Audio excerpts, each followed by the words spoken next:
こんばんは、バッチです。さあ、今週も、バッチの俺方研究所玩具レビュー生配信の方を始めさせていただきたいと思います。イェイ。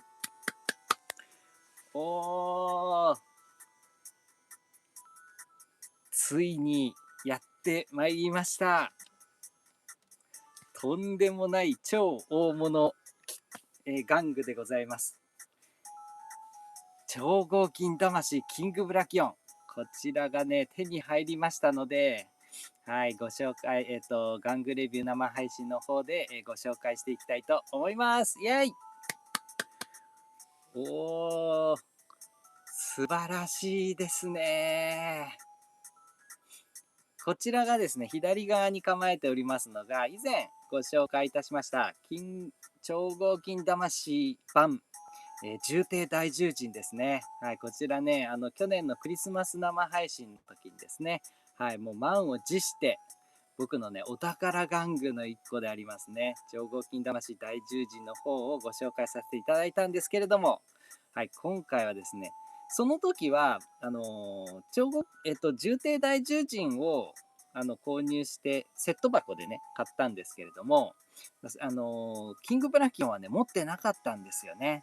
なので、デラックス版のね、キングブラキオンで、あの、究極大獣人を再現してみたりしたんですけど、その後ね、オークションをずーっと貼っておりましたら、いやー、出物が出ました。出物が。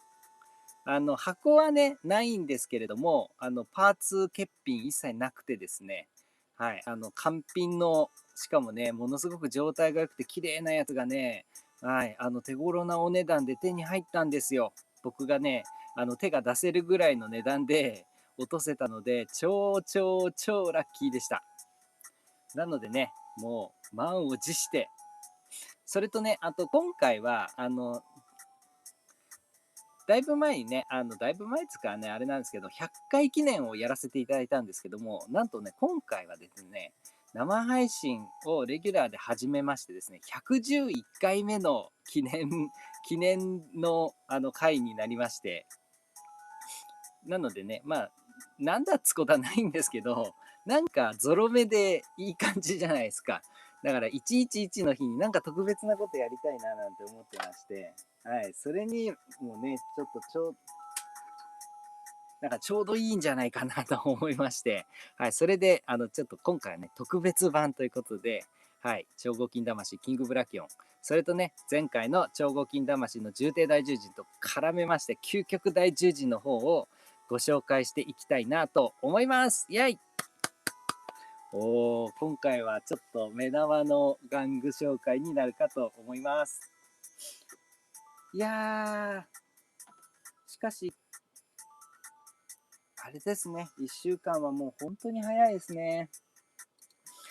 皆様いかがお過ごしでしたでしょうか。もう僕はね、なかなか大変な1週間を送っておりましたので、ちょっと今ヘトヘトの状態で、ここにいるんですけれども、あの、今日ね、朝からですね、50ジャーの、50ジャー VS ブンブンジャーの映画をですね、娘っちと見に行きました。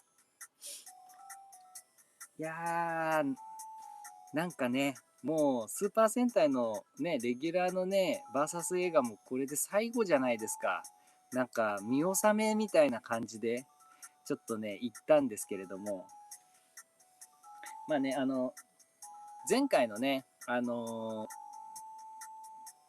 前回っていうか、この間ね、お話しいたしました、ブンブンジャーのね、ブンブンジャーね、50ジャーの、あのアトラクですね、G ロッソ。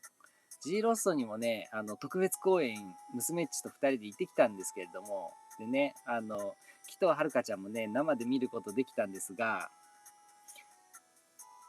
あの時もね、なんかちょっと感慨深いというかね、なんか、子供の卒業式に参列するような、なんかね、そんな面持ちというか、気持ちでね、ちょっといたんですけれども、いや、今回のね、バーサス映画も、なんかね、ちょっと、これが見納めだなーなんていう風にちょっと思うとね、なんか少しね、来るものがありましたね。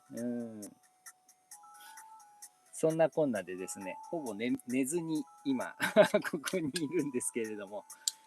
いやー、でもね、今日はちょっと気合い入れる、もう、超目玉玩具のレビューになりますんで、そうも言ってられないぞということでですね、元気をちょっと出していきたいな、なんていうふうに思います。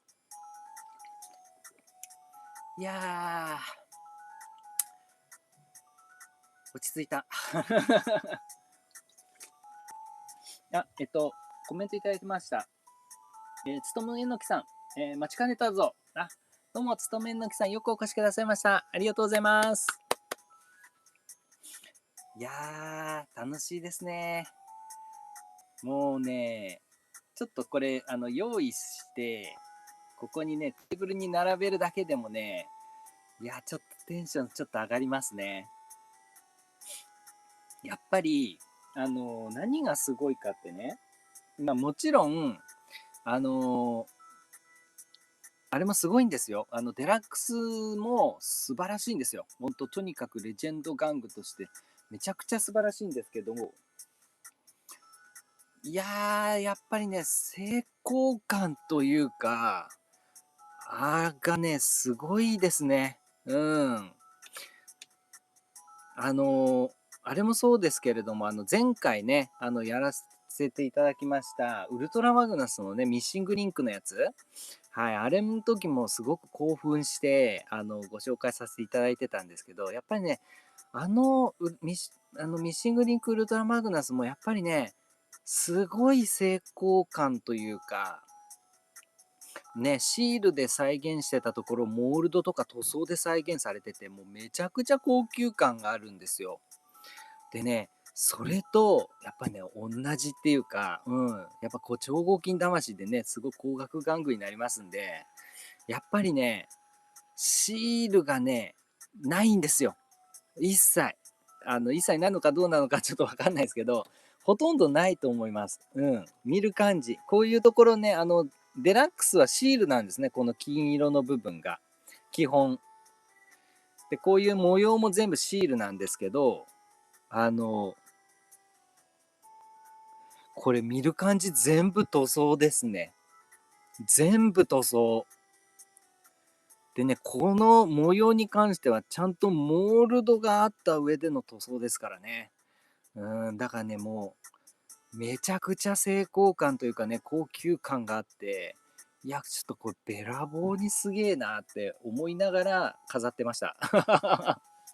レビューする前からね、なんかこう結構ね、うおーすげえなんて思いながらやってますね。またね、デラックスはプラなんですけど、これね、超合金なんですよ、やっぱり。合金が使われてるんですよね。いや、だからね、ちょっとべらぼうに重たいです。重いのなんのって。だって中に鉄板入ってんだぜ、これの下に。すごくないっすか？なのでね、ちょっと後でね、詳しくお見せしようかななんて思うんですけど、いや、素晴らしいですね。もう、なんかこう、特段、このウルトラマグナス単体で、なんかがね、変形機構があるとかそういうわけではないんですけど、またね、デラックスにあった目玉機能であるね、自動走行機能みたいなのも、これにはついてないんですよね。ついてないんですけど、いやいやいやいや、そんなものはね、全く何の関係もないぐらい、めちゃくちゃすげえ存在感というかね、所有する喜びみたいな、そんな感じをね、出してくれる素晴らしい玩具でございます。いやー、ちょっとこれね、遊ぶの気合い入れないとな。チアさん、こんばんは。10連ジャーの大のビデオを思い出します。チアさん、よくお越しくださいました。ありがとうございます。それはそれはなかなか。やっぱりね、昔はね、そういうののね、ご紹介みたいなのも結構ね、力入れてやってましたからね。いや、でも今回これ、超合金魂ですからね、今回はね。さらに高級感というかね。またね、こちらの重低大獣人の方も、前回のね、生配信でちょっとやらなかったものとか、その後ね、ちょっと付け加えたものなんかもありましたので、ちょっとそちらの方のご紹介もしがてらですね、ウルトラマグナスと究極大獣人やっていこうかなと思いますので、はい、その点、ぜひぜひよろしくお願いいたします。いやー、なかなか今日は気合を入れなければいけませんね。やっぱね、この光学玩具をね、いじるとね、緊張するんですよね。何せ貧乏症なもので。もうね、オタファさんとかね、有名玩具レビュアーさんとかね、そういう余裕のある方だったらね、そんなこともないんでしょうけれどもね、もう僕なんかはね、もう、身を切る覚悟で買ってるようなものですからね。まずはね、この、前回のね、こちら、重低大獣人、こちらの方のね、その後のお話というか、そういうところからちょっとスタートしていきたいなと思います。よいや、この重低大獣人もね、もう満を持してご紹介させていただいたやつだったんでね、もう感慨深かったですね。よ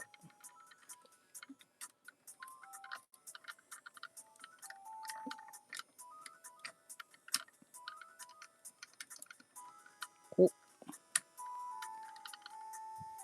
はい、こんな感じですかね。うん。それとあと、キャノン砲ですね。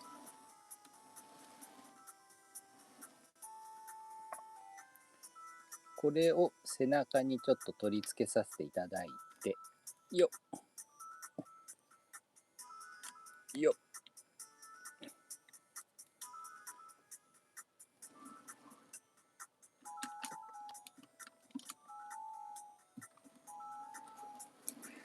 このね、重低大獣人もね、素晴らしくすっごいね、いい玩具なんですけど、いかんせんね、超合金魂なんで、このね、激烈な重さ、これがネックになるんですよね。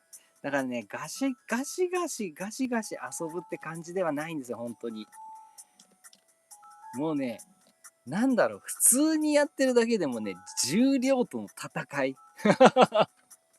僕がよくデラックスの俺合体でよくやってる重量との戦いをね、俺合体しなくてもやんなきゃいけないというね、そういう果てしないあれがあるんですけど、で、前回ね、これやった時に、このね、オプションの絵をつけないで、持たすのが、ちょっとなかなかできなかったんですよね。あれ、できねえな、できねえな、みたいな感じですっげえ手こずってたんですけど、あ、なるほどと思ったのが、この超合金魂の重低大獣人ってね、動かないこと前提なんですよ。ポージングしないことを前提にできてるものでして、だから、あれなんですね。あの、この手を前とかに振らないで、まっすぐ下ろしてる状態を、前提に、この拳にね、真横からこうやって絵を刺す感じで持たすのが、あの、正しいみたいですね。で、そうするとこういう感じで、はい、ちゃんと設置した状態で、拳に、こう、絵を刺せる状態になるんですけど、まあ、それもね、もう本当に、こうなってると、こう、スッカスカのところをスポッと何の保持力もなく、ただ軸を入れてるだけって感じなんで、まあ、持っているというか、その位置に置いているというか、そういう感じになるんですが、うん、これがどうやらどうも正しいようですね。うん。まあ、それぐらいね、超デリケートです。もう立ってるのが精一杯みたいな。だけどね、もうとにかく重たい、鉄の塊なんですよ。とにかく重たい。ただ、やっぱね、高級感は段違いにありますね。もう、すごい高級感と、成功感ですね。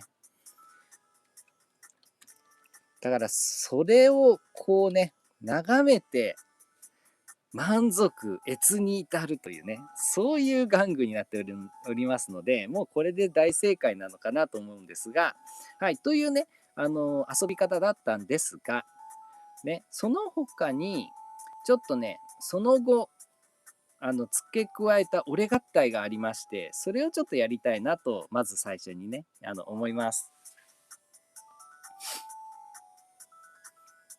はい、ケイタさん、こんばんは。4月に入って入園と入学式でバタバタでした。前回生配信参加できなかったので、ウルトラマグナスは動画で楽しませていただきました。今回もいい並び。どうも、ケイタさん、よくお越しくださいました。ありがとうございます。ケイタさんのところは、ご入園、ご入学ということなんですね。だから3個違いなんですかね。同時ってことですか？それはめちゃめちゃ大変ですね。入園、入学同時はちょっときついですね。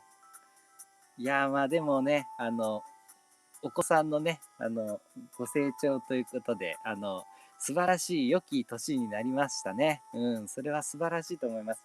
ケイタさん、おめでとうございます。もうそれはね、ぜひぜひ満額で、ご祝いして、お祝いした方がいいと思います。うん。チアさん、重点大獣人の、重点大獣人もトップヘビーなボリュームやばい。いやね、これ、本当に素晴らしいですよね。この、この合体方式よく思いついたなと思いますし、この合体で行きましょうっていう風に、この決定したこの決断もすごく大変だっただろうなと思いますよね。うん。普通考えたらなかなか強化合体でこの状態にはならないですもんね。うん。まあだけどね、それがあったから今回ね、こんなね、今日のスーパー戦隊までのね、至る、大成功があったわけですから、いや、偉大ですね。はい。それでですね、今回何をしようかなと言いますと、まず、重帝大獣人をアレンジしちゃおうっていうことですね。うん。まずは、その重帝大獣人をね、アレンジしたいのが、どういうことかというとですね、はい、重帝大獣人に合体したタイミングでね、まず、こいつが余剰パーツなんですよ。はい。で、まあ、基本ゴッドホームを持たないんで、ゴッドホームも余剰パーツになるんですね、こいつ。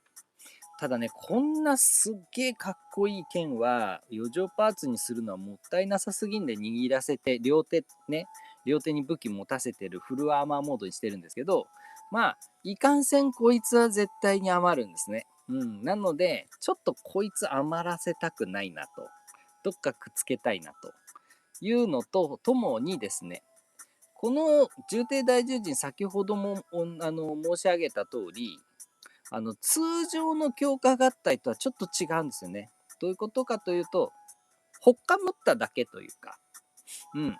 頭と肩周りが強化されてますけど、それ以外は普通の大獣人なんですね。うん。で、ここから段階的に究極大獣人になる時に腕と胸が強化されるんですよ。で、足はまあ、そのまますっぽり入っちゃうから、足はそのまんまなんですけど、なので、まあ、重帝大獣人は途中段階みたいな感じの扱いにはなるかと思うんですけど、まあ、この重帝大獣人の段階でやっぱ強化合体、ね、正当強化合体にしたいよねっていう、まあちょっとね、目論みがありまして。ってなると、やっぱり、ちょっとね、ここから先ちょっといろいろ手を加えていかなければなるまいというのとともにですね、やっぱりこのドラゴンアントラー、ここにこう、直差しスポットくっつけるのは、やっぱこう武器を持っていることにならないよなというところで、ちょっとここら辺は、手を加えていきたいなと思いまして、そういうところで、まあ僕のね、バッチなりの、はい、究極、重低大獣人をちょっとね、俺合体アレンジをやっていきたいと思います。いやー、これね、前回はもうほんとね、このあの、重低大獣人がもうね、素晴らしすぎたんでね、もうこれをね、お伝えするので精一杯みたいなねところもありましたので、ちょっとね、これを、俺があったよね、今回は、やっていきたいなと思います。まずはですね、何をするかと言いますと、武器はとりあえず外しまして、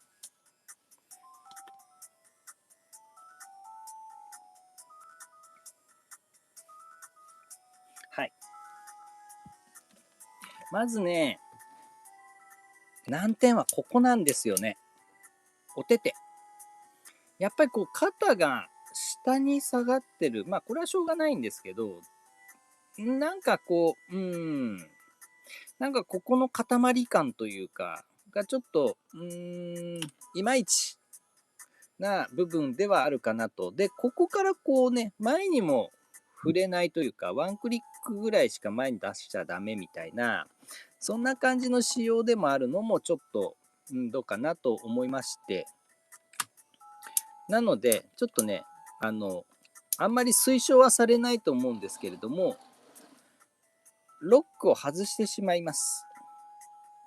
これ尻尾でロックされてるんですけど、ロック外しちゃいます。で、ちょっとね、若干フリーにさせちゃう。で、腕この腕が、結構ね、自由が利かないんですよ。この腕がここからここまで塊なんですね。だこれ以上、肩のスイングでなんとかワンクリックいくかいかないかみたいな感じだったんですけど、これをちょっと手を加えていきたい。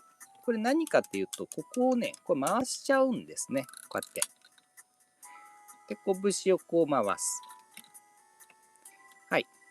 で、ここで、この向きにすることですごくいいメリットがありまして、何かっていうとですね、まず、ここの肘は、あの、向きがね、こっち側になっちゃうんですけど、変形の恩恵でですね、この変形のスイングがこれで使えるんですよ。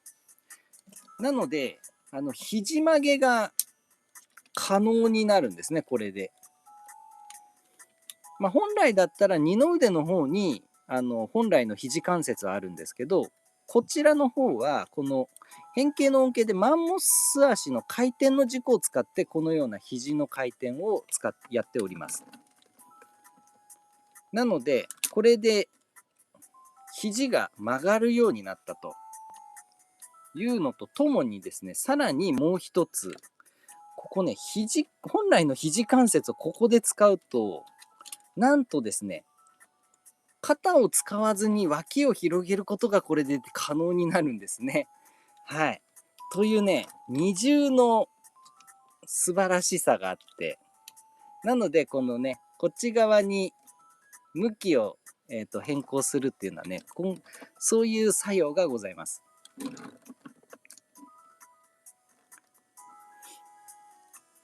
はい、これがね、ちょっとね、簡単な話なんですけれども、とっても大きな違いを生んでくれます。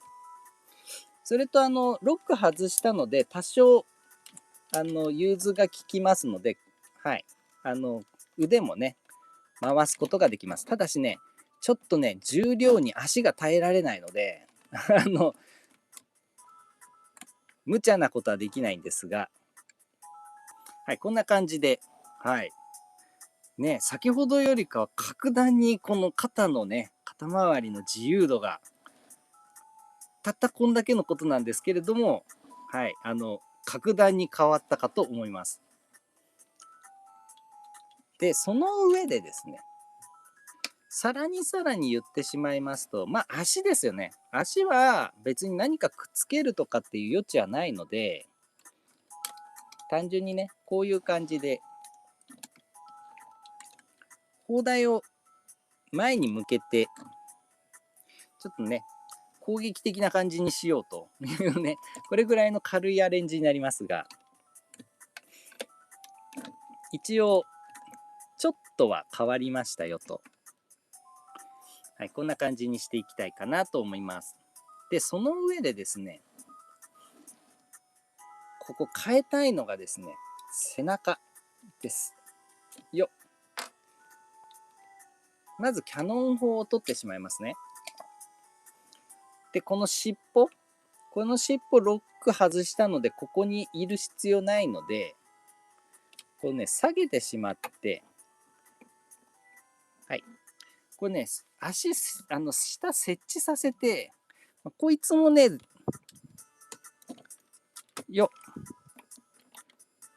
この体を支えるための一助にしようかなと思います。3本足で立たす格好。はい、これで、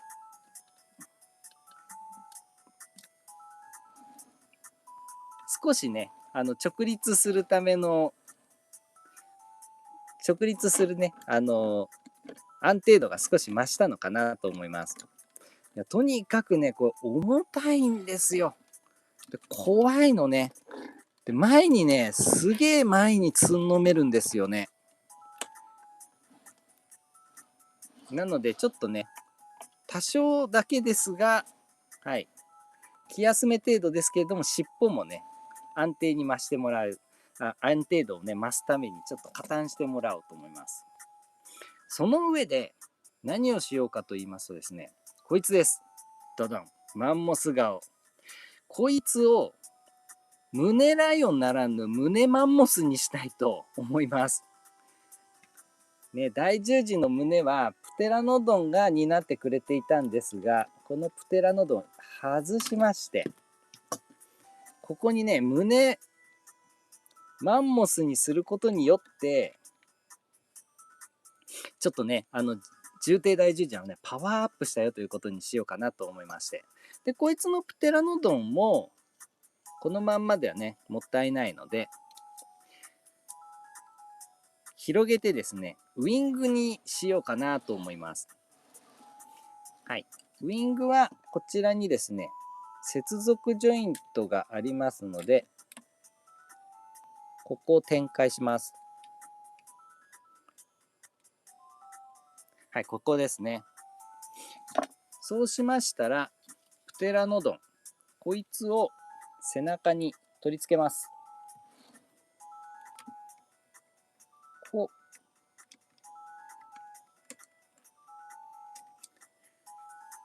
う。よっ。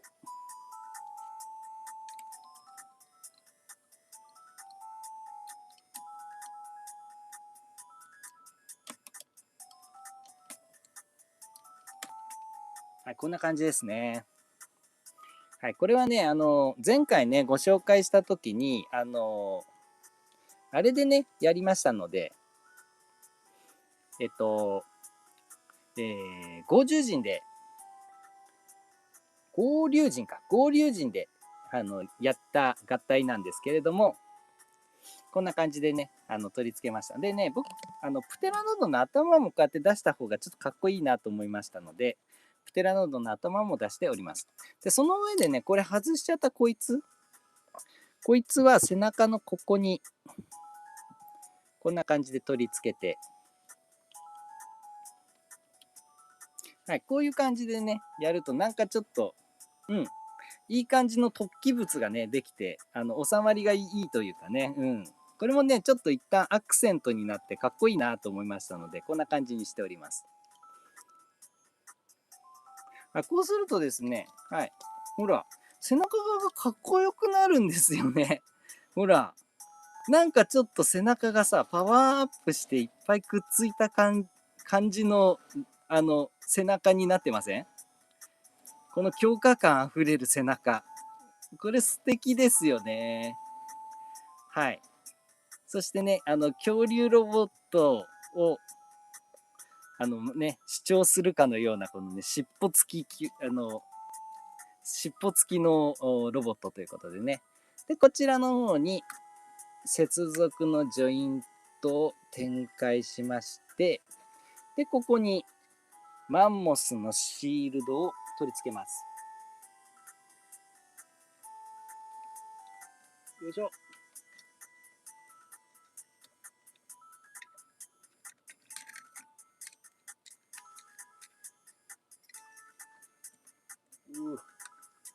どこを持てばいいのか。えい、できた。はい。取り付きました。でね、こんな感じでね、取り付けて、このね、ポジションだと顔が全く見えなくなるので、そのね、胸カバー若干開き気味で、中途半端なところになるんですけど、こんな感じにすればね、うん、顔も見えますので、おー、おー、素晴らしい。そしてゴッドホーンを持たせると。おか、もうこの時点で超かっこいい。で、さらにドラゴンアントラーを持たせたいんですが、当然ね、この位置になって腕曲げちゃうとドラゴンアントラー持てなくなっちゃうんですね。で、こういう風に向きをね、こう変えても、これでね、持つことはできないんですよ。で、ちょっとね、まだ、これはごめんなさい、完成してないんですけれども、こちら、ドドン。急増なんですけどね、作りました。延長の絵です。この延長の絵をですね、取り付けまして、これでしっかりと握ることができるようにしたんです。そして、こいつを腕を広げて持たせます。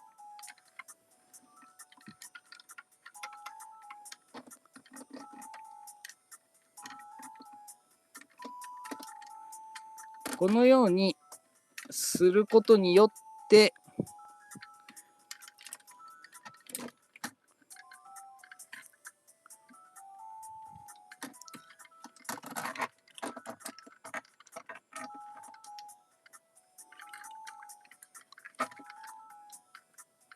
はい。腕曲げ状態でもなんと、こんな感じでね、斜めに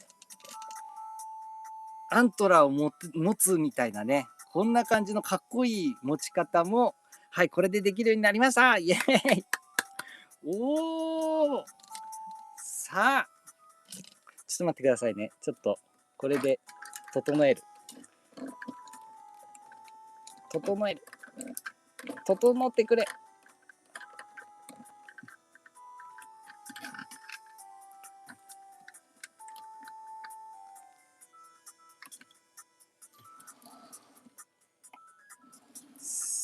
よし。さあ、これで完成。俺が台湾重帝大獣人だイェイ。おーおー、かっこいい。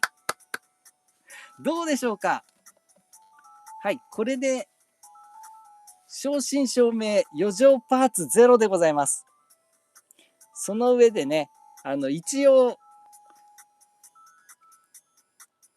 全身すべてにわたって強化されている形になっております。ね、足はまあ一応ね、砲台を上げただけですけれども、はい、これでね、胸も強化されてますし、ね、で腕はね、まあこのね、腕周りにパーツがあるからいいだろうと、それとね、でかい獲物が2個あるというね。で、頭部はそのまま合体できていて、背面も強化されたと。これです。おーすげえかっけー。おー、素晴らしい。ちょっとこれ、煽りましょ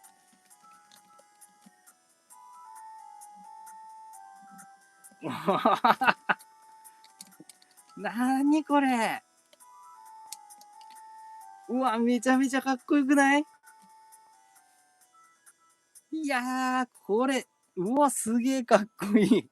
ザ恐竜ロボって感じしません？いやー、これは素晴らしいですね。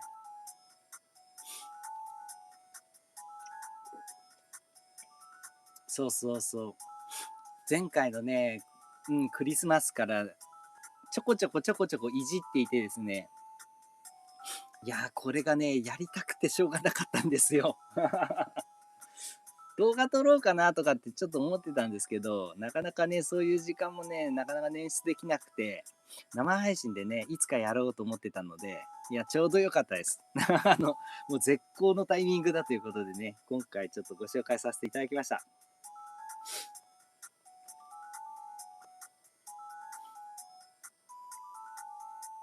はい、えー、たかしゃんさん、初見です。かっこいいですね。重帝大獣人。あ、たかしゃんさん、よくお越しくださいました。ありがとうございます。いや、もうね、重帝大獣人最高ですね。レジェンドスーパー戦隊の、もう代表格みたいなね、ロボですので、いやー、ちょっとテンションの上がり方が違いますよね。またこの超合金魂っていうのね、高級感がもう半端ないんですよ。いや、で、このね、高級感半端ない超絶完成度の重帝大獣人ね、俺合体でいじるというね。この背徳的な感じ。素晴らしいんですよ。いやー、なかなか、ちょっとね、この重帝大獣人、ね、そんなにね、別に強烈にアレンジしてるわけじゃないんですけど、もう満足感が段違いですね。かっこよすぎる。千葉さん、速報、第10回関東ミニプラオフ会6月27日に開催です。そうなんですか。6月 27?6 月27。そうなんですね。それは素晴らしい。6月27。大丈夫か。大丈夫だ。ギリ大丈夫だ。すいません。あの、ミニプラオフ会って、僕がね、心のプラモ制作における心の師と仰いでいるですね、はい、ともしょうさんというね、モデラーさんがいるんですけれども、はい、そのともしょうさんが主催されているですね、ミニプラオフ会っていうオフ会がございまして、それね、僕、毎回参加させていただいてるんですけれども、またね、こちらのね、生配信でご参加されてる方の多くもですね、ミニプラオフ会にね、参加したことされてる方がね、多いんですけれども、はい。で、その友賞さんがね、関東と関西と九州と日本3カ所でですね、毎年、ミニプラオフ会を開催されておりまして、はい。で、今回ね、僕が参加しております関東ミニプラオフ会、秋葉原でよくやってるんですけれども、はい、そちらの開催がね、今日、決まったそうでして、で、またね、6月27って、ね、6月後半ってなるとですね、うちの娘ちゃんのですね、中間テストが確かそれぐらいだったんですね。でも、確か1週前だったと思ったんで、27だったらちょうど終わった後になるのかなと思ったので、OK と思いました。という、のが今頭の中で錯綜したので、とかって言ってました。よかったよかった。そうなんですね。素晴らしい素晴らしい。それまでに何かいろいろ間に合わせなければいけないですね。今作ってるやつをちょっとミニプラオフ会までに完成させなければ。というね、ミニプラオフ会が、締め切りになるんですよ。我々界隈は。なのでね、ミニプラオフ会がその日に決定したんだったら、その日までになんとか作らなければみたいなね、そういう指標になります。ありがとうございます。ご情報いただきまして。そしてチェアさん、接続ジョイントがいい仕事してますね。もうほんとそうですね。ちょうどぴったりのところにいてくれるっていうね、素晴らしさですよ。なんかしなくても、パチパチっとつけられるというね。なので、このドラゴンアントラ以外は、超合金魂の重帝大事情をお持ちの方だったらどなたでも再現できますので、もしね、お持ちの方いらっしゃいましたら、ぜひぜひお試しください。スネマさん、こんばんは。重帝がめちゃんこかっこいいことになってる。最高です。スネマさん、よくお越しくださいました。ありがとうございます。でしょめちゃめちゃすごくない？もうね、ちょっと重低大獣人の段階でもう完璧ぐらいな感じで満足感がすごいんですよね。あとはもうちょっとね、この重量がね、重量にね、こう耐えられないっていう問題さえクリアできれば、いや、これはもう最高なんですけどね。だからね、この膝ですね。主に。膝が、ティラノの方のクリックの入ってる関節と、もう一つね、この、サーベルタイガーと、トリケラトプスにね、内蔵されてる、なんかちょっと、動くですね、接続ボックスがあるんですよ。で、これが別にストッパーとか何も効いてないんで、割とくにゃくにゃくにゃくにゃ動いちゃうんですよね。で、この重低大十字になると、このね、ドラゴンシーザーの足に、とんでもない、鉄が入ってるんですよね。金属が、配合されておりますので、このブロック超重いんですよ。だから全体的にこう前のめりに倒れてくれちゃうというね、そういう問題があるんですけど、はい。それをね、なんとかカバーできれば、いや、これめちゃくちゃすごいですよ。重低大十字の段階でこんなにすげえ遊べんの。で、しかもね、バラしたらバラしたで、ね、個々の完成度バリ高でしょ？いやー、これはね、ちょっと、うん、すごいです。この段階でもう、ちょっとね、究極系の、はい、大獣人玩具と言っても過言ではないであろうというね、うん、そういう感じになっております。いやー、これはちょっと一生もんですね。ケイチくん、おつです。日程もう出てたんですね。あ、ケイチくんよくお越しくださいました。ありがとうございます。そのようですね。僕も今、チェアさんに教えていただいて知りました。ケイタさん、いいな。ミニプラは最近買ってないのよな。あ、あれですね。ミニプラオフ会ですね。ミニプラオフ会、そんなね、レギュレーションとかすごく全然高くないんで、もうね、何でもいいんですよ。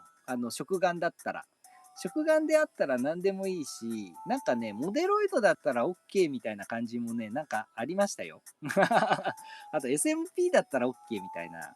うん、なので、そんなにハードルは高くないかと思われます。スネワさん、うおー、あと2ヶ月中で生のバチさんに会えるぞ。ありがとうございます。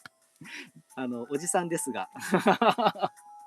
ということでですね、ぜひぜひ、ミニプラオフ会皆さんもね、お時間がございましたら、ともしょうさんの、X を、ね、見ていただければ、おそらく、アナウンスが載ってるかなと。あと、ともしょうさんね、ブログやってらっしゃるので、そちらのブログの方でもね、ご確認できるかと思いますので、ぜひぜひ参加してみてください。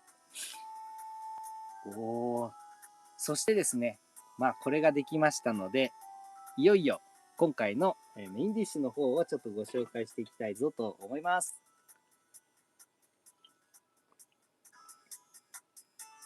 と、その前にですね、いつもね、比較用に登場してもらっているスーパーミニプラ大獣人くんですね。こいつもね、もう僕の中ではね、レジェンド玩具なんですけど、この大獣人ともちょっとね、一緒に並べようかな。サイズ比較的にこんな感じでございます。おお、でかい。いいですね。このとんでもないね、完成度のものがこんなでかいんだぞというね。うん。ミニプラ、ミニプラと比べるとこんな感じです。いや、でもね、これはこれで素晴らしいキットなんですよね。で、僕が、ガチ制作を始めたのって、実はね、ここからなんですよ。はい、スーパーミニプラの、なんとですね、ドラゴンシーザー。そう、ドラゴンシーザーが僕の実は処女作だったりするんですよね。このスーパー戦隊系のガチ制作の、処女作がね、スーパーミニプラ版ドラゴンシーザーなんですよ。で、2番目が、この重帝大獣人のガチ制作版なんですよね。これはパチ組なんですけど、はい、他に、ガチ制作したやつもありまして、いや、だからね、こいつは本当に僕の思い出のキットでもあるんですよね。ですごくね、出来がいいんですよ。うん。ね、大獣人の、あれをね、ギミックをすべて網羅しながら、すげえ稼働して、しかも遊びやすいっていうね。うん。素晴らしいキットです。いつもね、サイズ比較で登場していただいてますけれども、はい。さあさあさあ、そんな感じでして、まずはですね、この子を一旦履けます。重たいのでね、ちょっと気をつけて履けなければ。よいしょ。気合を入れるぞ。えい、重って重たい。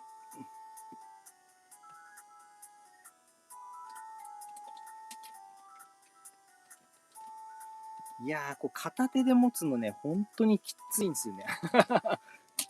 そんぐらい。すごいよ、重量。その重量がね、素晴らしかったりするんですけどね。そしてこっちも超重量のものなんですけど、いや、ダダダダダダ、ダダーン。はい、今回のメインでございます。超合金魂版、キングブラキオンだー、イエーイ。おー、まさかこいつをね、手に入れられるとは思ってなかったですね。うん。まあ、欲しいなとは思ってましたけれども、7割方多分無理だろうなって思ってました。ね。もうね、もう欲しい欲しいと思ってね、貼ってるんですけど、なかなか出てこなかったりね、出てきてもね、8万とか10万とかっていうね、値がついちゃうんですよ。さすがにね、ちょっとその値段は出せないんで、でね、もうその値段から落ちないんだろうなって、球数もないですしね、はい、諦めてたんですけれども、いやー、出物に出会うことができまして、なんと手に入っちゃいました。嬉しいですね。この凄まじいフォルム。めちゃくちゃかっこいいね。山だね。それでね、もうね、あらゆるところが抜かりないんですよ。ね、電動走行ギミックがない分、あの、構造自体はね、そんなに複雑ではないんですが、まあ、その分ね、細部にわたって、この塗装であるとかね、この金属であるとか、そういうね、質感の部分にものすごい力入れてますね。だからまあ、デラックス版のキングブラキオンも手に入れたんですけれども、まあ、そちらもね、満足感すごく高かったんですが、いや、それにも増して、やっぱりね、すごい完成度ですね。さあ、もうね、この時点で、おーって思っちゃいますけれども、このキングブラキオン、なんとですね、首のこのね、一節一節が動くんですよ、これ。ここまで曲げられるんですね、首を。ねじることができる。首がねじることができるロボット玩具ってなかなかないですよね。ほら、ねじれるってすごくないですか、この首が。いや、これ素晴らしい。で、首のスイングはこんぐらい効きますんで、はい。もうね、これ、うわ、うわー、これすご。なんかちょっとね、この首のスイングの可動だけで、いや、もうちょっとね、すげーって感動しちゃいますよ。これいいですね。この一節一節が動くってやつ。こんな S 字もできますよ。こんな S 字も。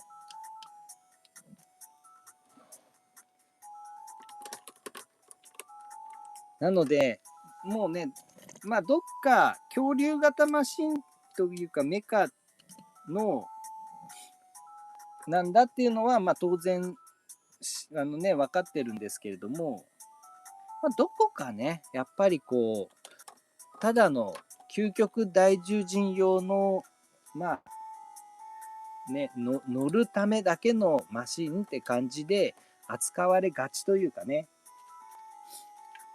そういうふうに我々もね、認識しがちになっちゃうんですけれども、やっぱね、この首がぐにゃぐにゃ稼働するだけで、あ、そっかと、これもう単体だけで、存在感のあるね、もうなんかゾイドのようなね、そういうメカだったんだっていうのを思い出させてくれますね。この状態で。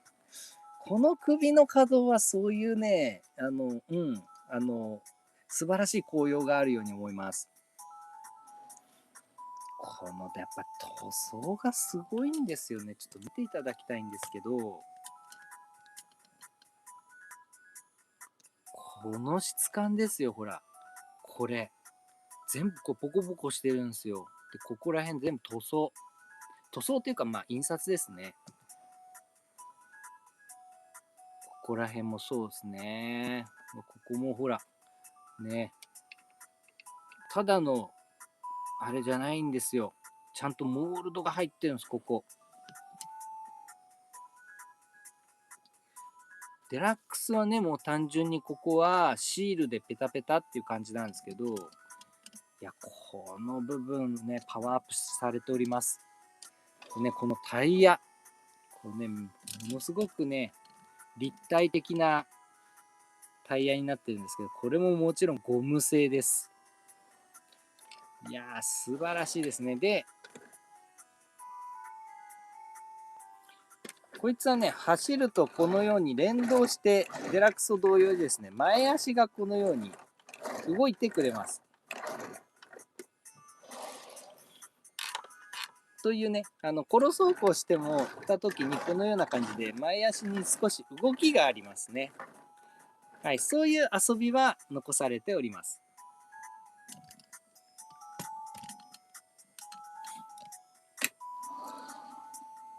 まあね、こちらのキングブラキオンに関しては、まあね、単体で変形するとかっていうわけでもないんで、まあ、一応、タンカーモードに変形という意味では変形なんですけど、まあまあまあまあね、合体形態になったみたいなところではあるんで、まあ、そんなにね、他のロボット玩具のようにね、合体したり変形したりっていう形で遊ぶものではないんですが、ここからですね、先ほどの重帝大獣人と合体することによってですね、スーパー戦隊のね、歴史の中でね、燦然と輝く代表的なね、強化合体にすることができますので、はい、ちょっと早速それをやってみたいと思います。おー、実は僕も今初めてやります。というね、また初めてのやつなんですけれども、はい、頑張ってやってみたいと思います。それでは行くぞ、究極合体だイエイ、究極合体をやっていきたいと思います。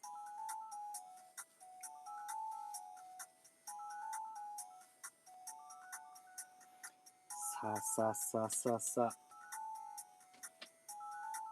ではですね、まず、こいつから合体形態にしていきたいと思います。まずはですね、こちらの足を取ります。はい、前足を外します。こちらも前足を外します。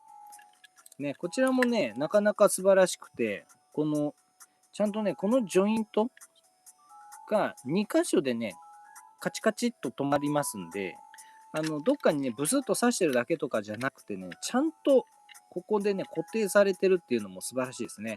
また、ここの前足のこの金色のこのパーツ、これ全部合金です。もうね、このただのハンドパーツなんですけど、重い。もうこの時点でかなりの重量があります。はい。合体させるの怖いですね。また、あっこからさらに重くなるのか。さあ、そして、前のユニットですね。こちらに、こちらのですね、はい。胸のブレストアーマーが、追加ブレストアーマーがありますので、こちらも取っておきます。で、そうすると、こちらの中に車輪が格納されておりますので、はい。出しておきます。で、ブロックごと前に引き出しておくと。はい。で、そうしましたら、これ背中ですね。尻尾、こちらを外します。はい。こちらはね、ここにちっちゃいボールジョイントがありまして、それをぶっ刺すみたいな感じで固定しておりました。またこれも重たい。このキャノン砲のこの方針の部分全部ダイキャストですよ、これ。重い重い。何これ。この金色のメッキパーツもこれ全部合金です。すごいな。でここもね、なんか抜かりないですね。ダクトみたいな、排気ダクトみたいなのがありますよ。で、こちらを割ります。と、もう当然のようにね、中打ちパーツがありますよ。しかも塗装されてんの。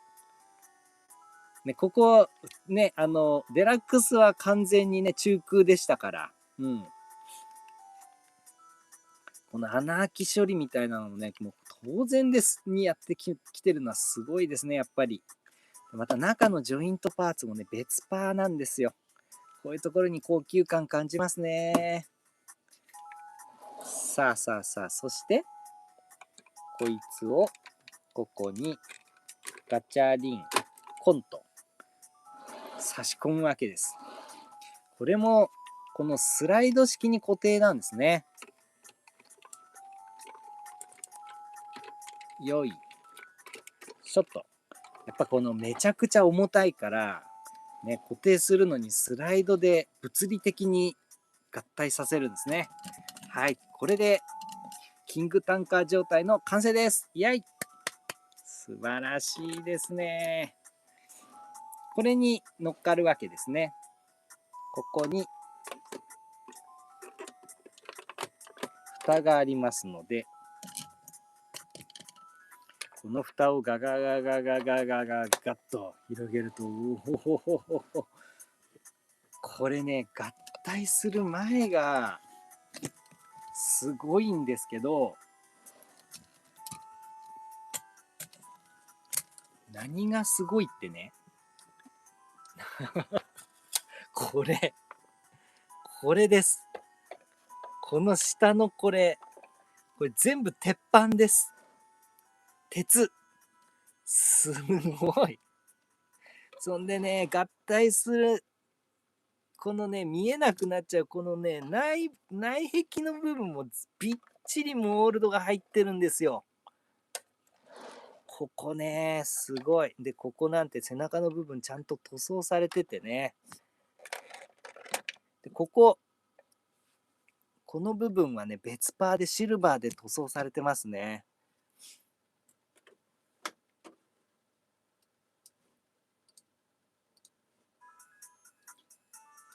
いや、もうなんかこうね、正面切って見えない部分にも、なんかこう、魂がね、入ってるような感じがして、さすが、超合金魂って感じですね。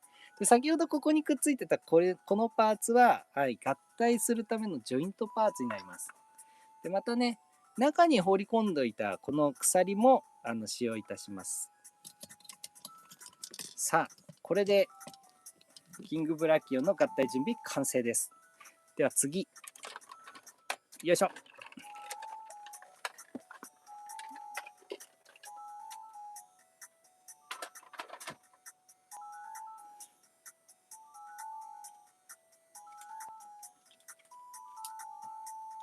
ドドドド、先ほどのドン。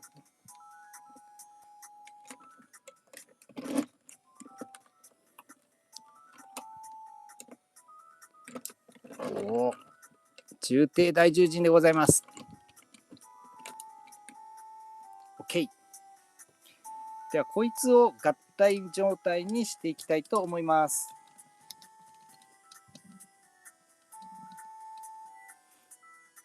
はい。まずはこちらをこれ合体モードから元の重低大獣人の方に戻していきます。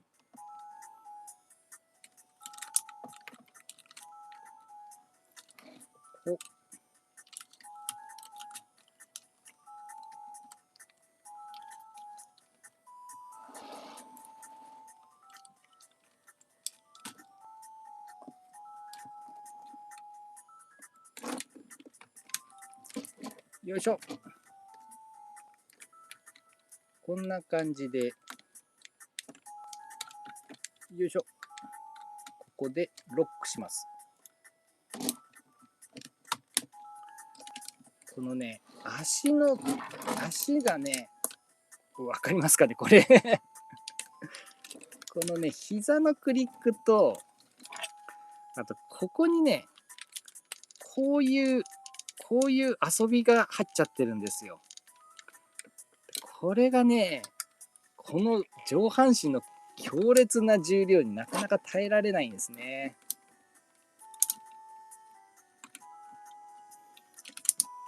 はい。で、こうやって、ピタッと下に倒すと、肩が安定するんですね。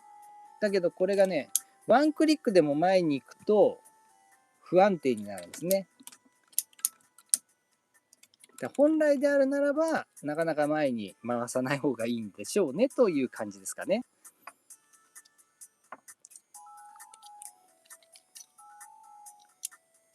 はい。こちらにプテラノドンを取り付けます。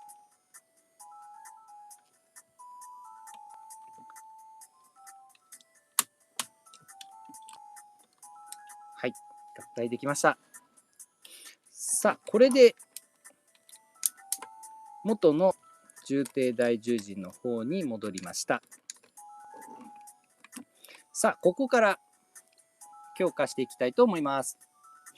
まずは、こちらですね。ブレストアーマー。このね、ブレストアーマーも、ただのね、パーツ、追加パーツって、ワンパーツって感じがするじゃないですか。いやいやいやいや、この金色のパーツ、全部、ダイキャストです。こんな何気ないパーツなのに、すげえ重い。このパーツを、プテラノドンに合体させます。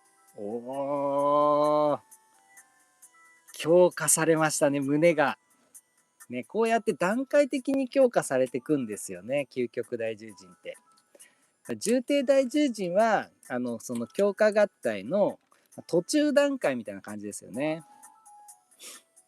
さあ、そうしましたら、お次は、背面行きましょうか。キャノン光を元に戻しまして、で、先ほどのね、この合体ジョイント、この合体ジョイントを、この尻尾の下のここに取り付けるんですね。こんな感じで。よいしょ。あ、勝手。せーの。えい。うわ、硬い。だけどね、置けないんですよ。置くといろんなとこがカチャカチャカチャンってなるから。もうここで行くしかない。えい。あ、いった。はい。合体できました。これで背中にね、ジョイントで合体することができるようになります。そうしましたら、この腕ですね。はい、この腕に、はい、こちらのハンドパーツを取り付けていきます。ただね、これがね、弱いんですよね。このね、ハンドパーツが、重量に対してね、接続が弱すぎるんですよね。この、パーツの、この引っかかりだけで接続するので、いや、とてもじゃないけど、この重量を任すのにはですね、なかなか心もとないジョイントではあります。はい。持つことができました。おー。これで、キングブラキオンの強化パーツをも取り付けた重低大重鎮です。先ほどよりもさらに重たくなりました。強烈なでかいハンドパーツを持ったので、はい、前に倒れたがっております。うおー、怖い怖い怖い怖い。この状態で先ほどのキングブラキオンと合体したいと思います。おー。ちょっとガラガラガッシャンする前にやりきりたい。よいしょ。さあ、こちらですね。はい、こちらにさらに、ドドン。ドラゴンアントラですね。こちらのパーツを取り付けていきます。まずは、はい、槍の部分取り外しまして、で、ドラゴンアントラを畳んでいきます。こちらですね。こうか。こんな感じで、畳みまして、もうちょっとガッといくはず。こうやって、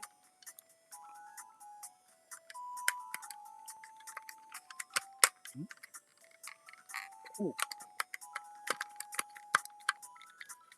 う。もう一段。入れ。あ、入りました。はい。怖い怖い怖い怖い。で、そうしましたら、このようになっていた絵を、こんな感じでしまいますと、中に絵まで収納されます。先ほどのね、杖の部分も折りたたんでこの中に入っております。で、こう閉めると、なんとこのブロックの中に全て収まっちゃうんですね。これすごいよな。これデラックスは完全に余剰パーツでしたからね。はい、はい、折りたたみました。この、ブロックをこのままフロントのボックスの方に合体させます。合体。はい、合体できました。おー。はい、そうしましたら、取り外しましたドリルの方ですね、槍の方を背面の尻尾の方に取り付けます。合体。おー。これで首もぐにゃぐにゃ曲がりますが、尻尾もぐにゃぐにゃ曲がるという形になりましたね。素晴らしい。ちょっとね、ぐにゃぐにゃ曲げられるようにジョイントを引き伸ばしておきましょう。ね、こんな感じにすることができますからね。おー。これすごいな。さあ、そして、こちらですね。金属の鎖パーツ。はい、こいつを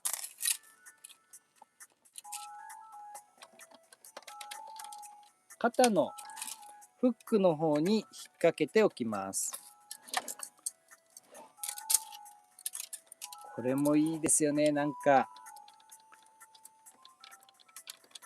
古代ギリシャのね、戦車戦みたいな感じでね、素晴らしい。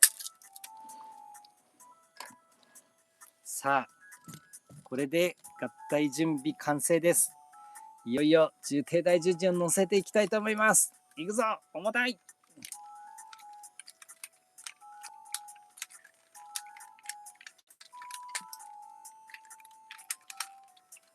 よいしょ、合体だ。ダダダダダダダ。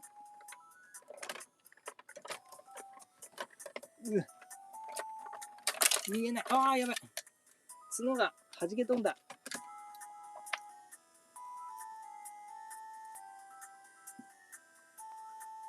うわ、しかも鎖が絡まってる。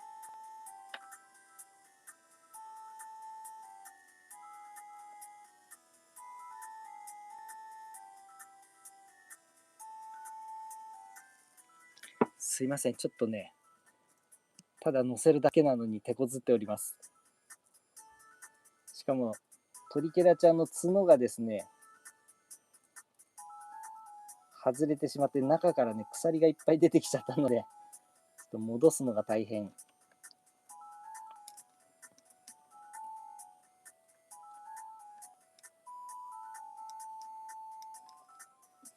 よし。ここで焦ってしまうといけない。そして、ドラゴン、追加したこのパーツがやはり外れてくれます。これ、乗せた後に手つけた方がいいのかな。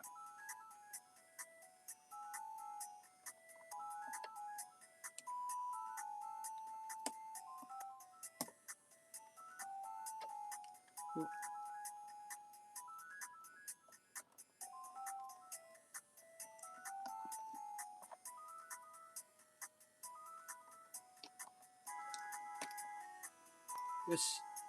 トリケラの角がなんとか元に戻りました。さあ、もう一回だ。行くぞ、合体。ドドドドド。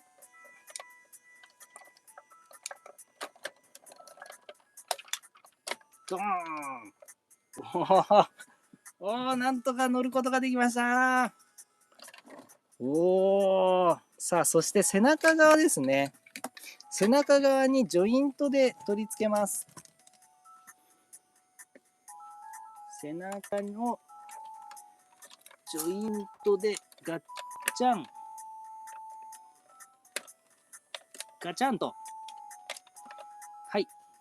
ちょっとね、見えにくい位置にあるんですけど、ジョイントが。これで背中のこのパネルと尻尾の方がジョイントで接続されました。なので、これで倒れることがなくなりました。おー。おー。素晴らしい。さあ、そして先ほどのハンドパーツの方を取り付けまして、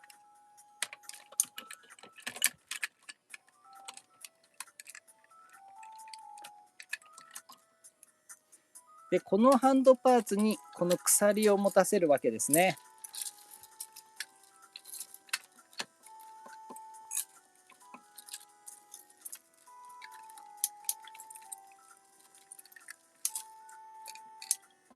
こんな感じで。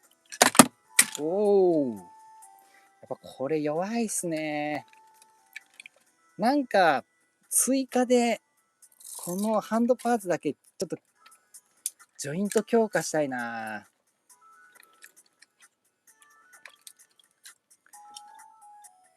さあ、これで鎖を持たせれば、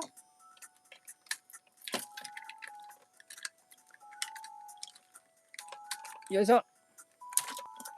さあ、これで完成。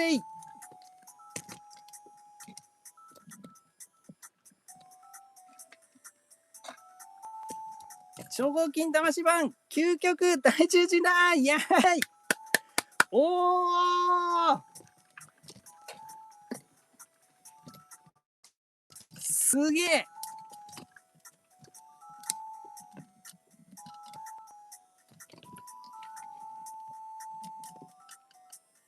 うわ、超合金魂版究極大獣人だー。すごー。めちゃめちゃみっちりしてる。これすごいなー。重いよ、これ。この回転台いつも使ってるんですけど、この回転台がね、回しづらいぐらい重たい。いやー、でもかっこいい。かっこいいなー。しかもね、このね、鉄の塊ですからね。この鉄の塊のこの究極大獣人。いやー、これ贅沢。贅沢な遊びですね。これは贅沢な遊びだわ。でも素晴らしいね。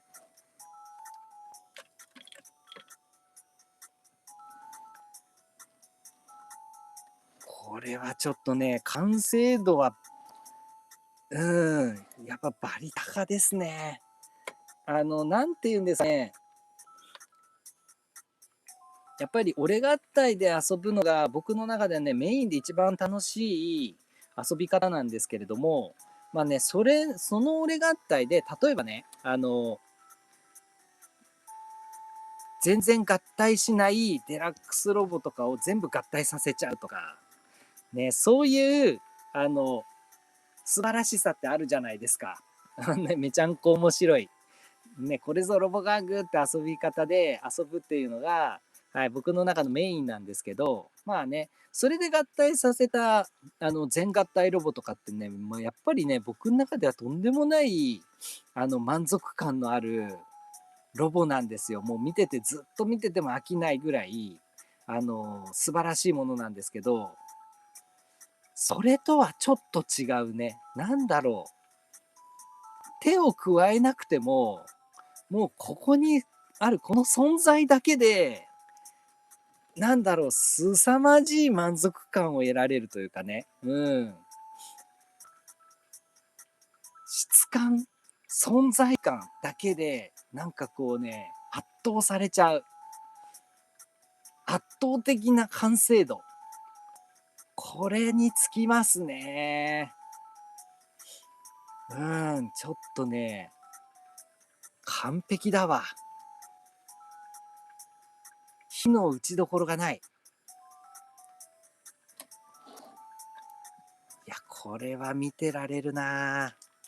決してね、こうガチャガチャガチャガチャ遊ぶような感じではないんですけど、やっぱこのね、豪華さと、このね、金属をふんだんに使っているというね、この存在感と、こういうね、もう細かい細部にわたるこだわり。またね、この究極大十字のこの尻尾がぐにゃぐにゃ曲がるというね、素晴らしい。もう恐竜ロボとしてね、100点満点ですね。いやー、これは、やばいね。これはやばい。ちょっとスーパー戦隊の、スーパー戦隊ロボ玩具の、なんかこうね、もう一つの完成形を見てる感じがしますね。やばい。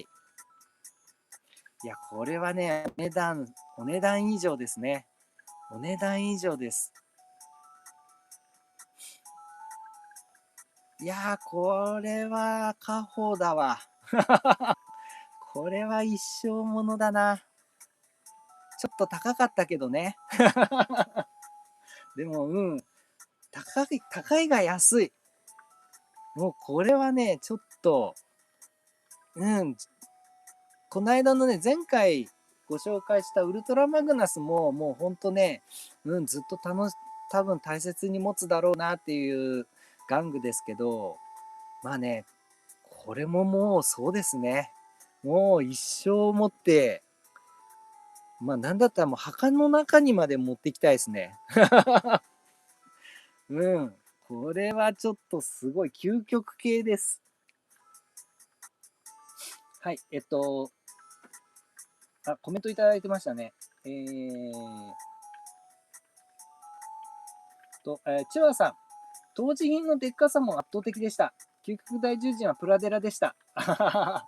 なるほど。確かにね、デラックスロボは、もうね、デラックス版、当時のデラックス版のね、究極大獣人とかキングブラキオンもね、いや、本当にね、素晴らしいんですよ。ね。いやー、だからね、当時版のやつもめちゃめちゃ僕はね、大好きです。めっちゃ大好き。あっちはね、ガシガシ遊べますからね。ね、それに電動で走るし。遊びはデラックス版の方に軍配が上がるんです。やっぱね、この完成度合いはちょっと半端じゃないね。だからこの満足感と完成度はやっぱりこう超合金魂唯一無二ですね。そしてプラデラだったんですね、チアーさんは。いやー、プラデラでもね、しょうがないっすよ。本当に。いやいやいやいや、もうね、そのためのプラデラですから。ね、もう全部は買ってらんないからね。こっちは忙しいな、トランスフォーマーもあるしね。勇者もあるし。だね、全部は買えないんだよね。全部はね。うん。ケイタさん、当時品も良かったけど、やっぱ豪華になってる分、かっこよさ増し増しだな。そうですね。もう、豪華感と言ったら、もうちょっと天下一品ですね、これは。おかげでね、金属の塊なんで、取り扱う側からするとね、とんでもない労力を強いられますけれども、いやー、その重さが、やっぱりこの、なんだろう、この超合金魂究極大獣人の価値を示してくれてるような、そんな感じがしますね。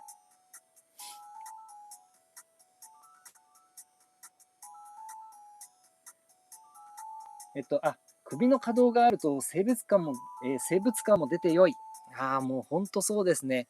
やっぱりこのキングブラキオンがどうしてもおまけパーツ的なね、感じに思えてしまうんですけれども、やっぱこうやってね、首がぐにゃりぐにゃり曲がるだけで、なんかこのキングブラキオンのね、この存在感が出てくるというか、こいつも、そっか、生き生きとした恐竜マシンの一体なんだなっていうのを思い出させてくれますよね。もうまさにゾイドって感じ。首もね、キングブラキオン単体でこっち向けたりね。でね、これがすごいよね。尻尾もぐにゃぐにゃ曲がってくれる。ね、これもなんかこの究極大獣人の完成度合いを増してくれてる要素ですね。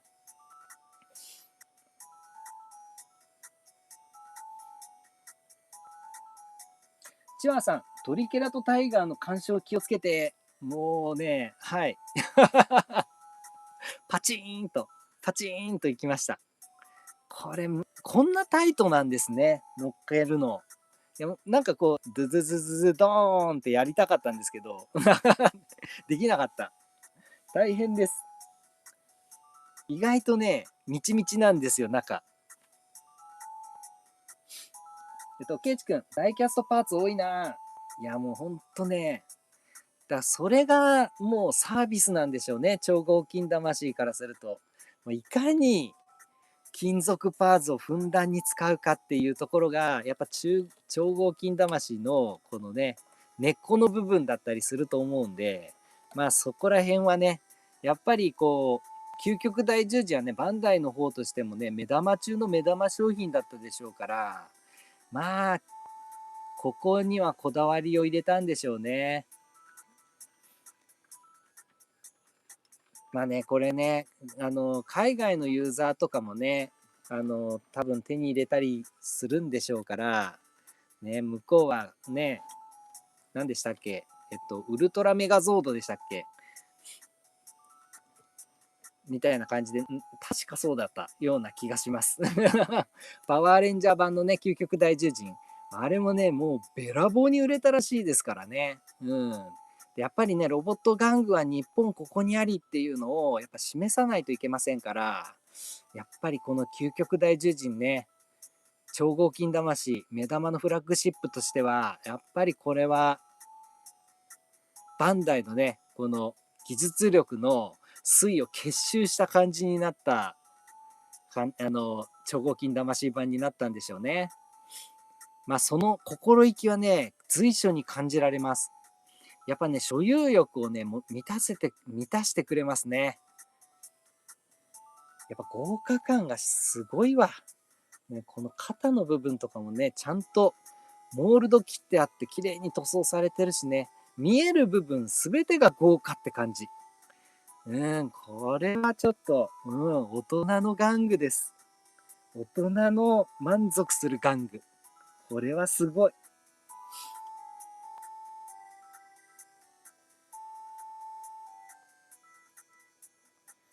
ケイタさん、そこ合金の塊なんですね。すごいや。あ、ここですかね。この鉄鉄か。ここ中か。天板のところですかね。床の部分ですかね。もうね、金属の塊ですよ、これ。でね、このキングブラキオン自体が、もうね、とんでもない重量なんですよ。だからこれ、やばいね。ちょっとした、ほんと家具です。ちょっとした家具ぐらいの重さありますよ、これ。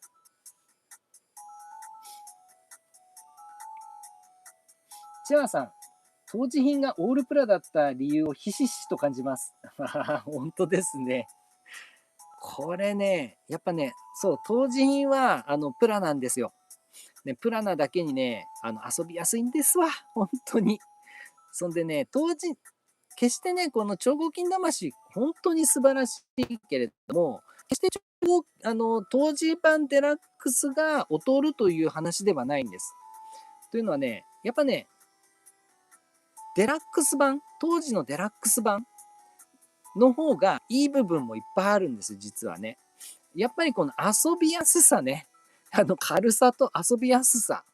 これはね、もう、デラックス版です。完全に。で、やっぱりね、あとね、大獣人の時の大のタンカーの収まりの良さ。これはね、いろんなパターンの大獣人出てますけど、結局ね、当時版デラックスがね、一番まとまりいいんですよ、大のタンカーって。まとまり感もあるんで、やっぱね、当時版デラックスは非常に優れてますね。この超合金魂版は、まあそこになんかこう、超合金というね、息吹をこう吹き込んだ感じですけれども、息吹吹き込んでくれちゃったから大変なことになっちゃったみたいなね、そんな感じになってますね。チアさん、チャリオットのような、鎖がたまらない。本当ですね。もう古代ギリシャのね、その重騎馬戦車ね。この感じですよね。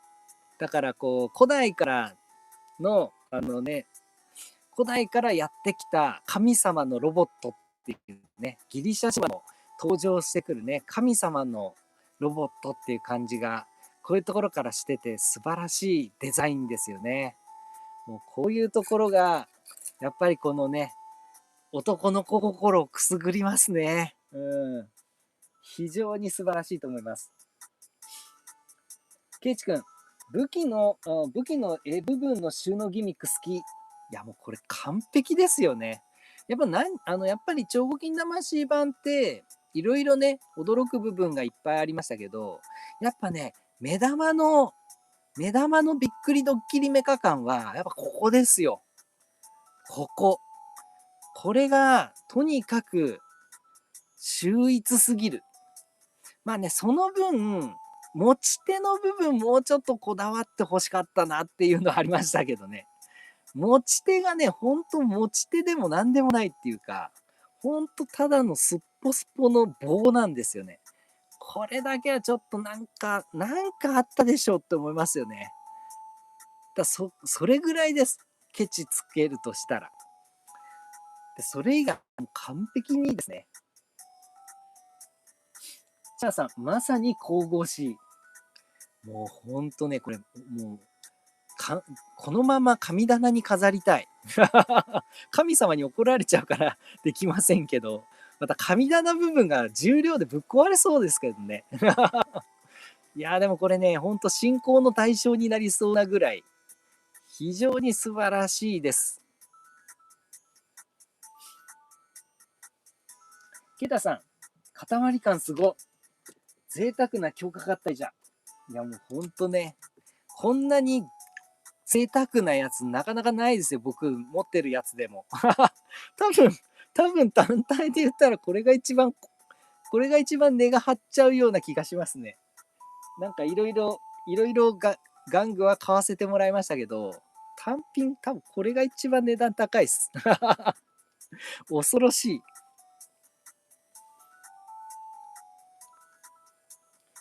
山中幸雄さん、主さん皆さんこんばんは、お疲れ様です。今日はトイザラスでクイックビルダーズ仮面ライダージオなどを買いました。そして日曜日にクイックビルダーズ仮面ライダーファイズが届きます。とても楽しみです。山中幸雄さんよくお越しくださいました。ありがとうございます。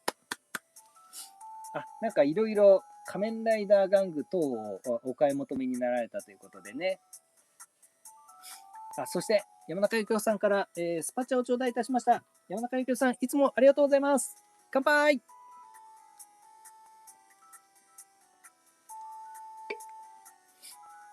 そして、キングブラキオンは海外だと無敵大将軍に載せていますね。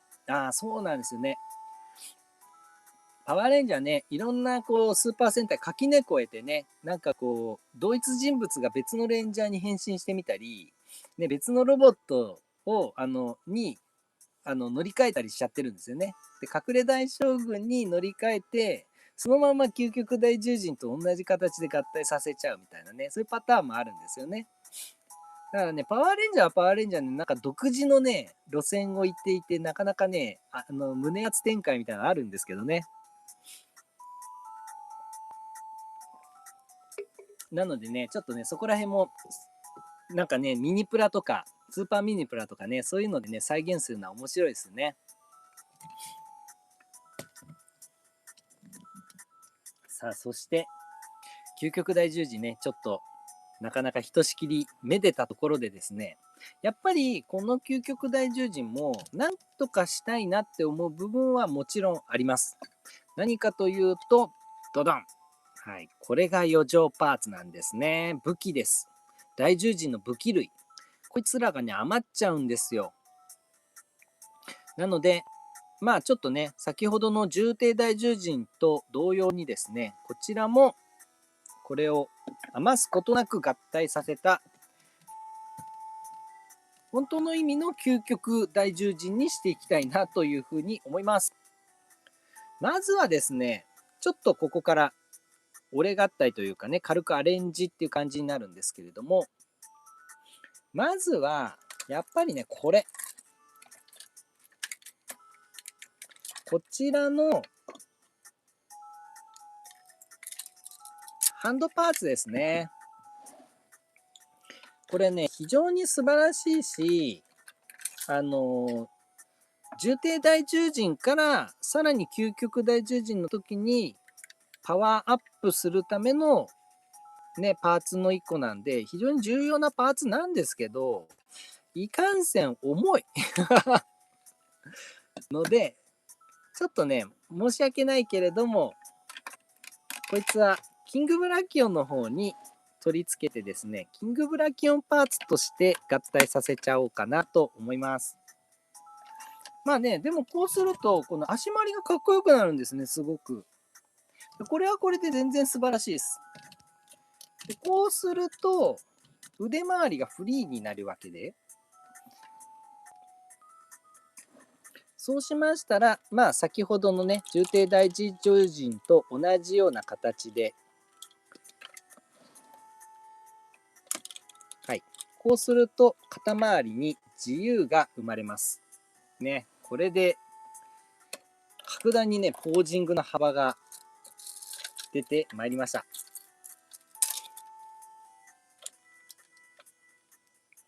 さあ、そしてですね、ここに、まあね、あとは、まあ普通にここに持たせてしまえば、浮き類をこのように持ってしまえばいいのかなと。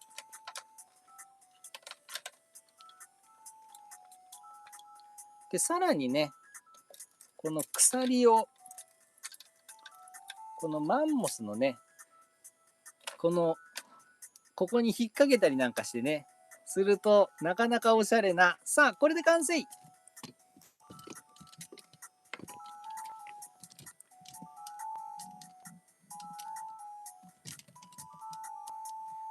い、余剰パーツなしまん。究極大獣人だ。イェイ。おー、できました。これで完全に余剰パーツなしです。おー。さらにかっこよくなりました。おー、完璧だ。あ、そしてね、もう一つあります。アレンジ。そうだ、忘れてた。ここのさ、お手手、出したらどうかな。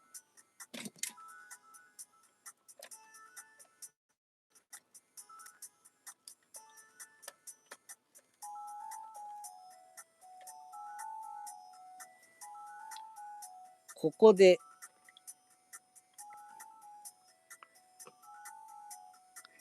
肩キャノン的に。おお、こうするとね、肩からもね、キャノンが出てきて。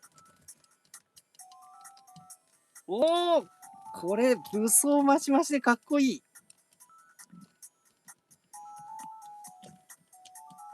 はい。これで、俺合体アレンジ版、究極大獣人だイエーイ。おー、これは、これは、まあ、ほんのちょっとのことなんですけれども、やっぱりこの武器持ってるっていうので、ちょっと 1.5 倍ぐらいにかっこよくなりますね。やっぱり剣持たなきゃダメでしょ、スーパー戦隊ロボットは。ほら、このでかい剣を。いやー、かっこいいなー。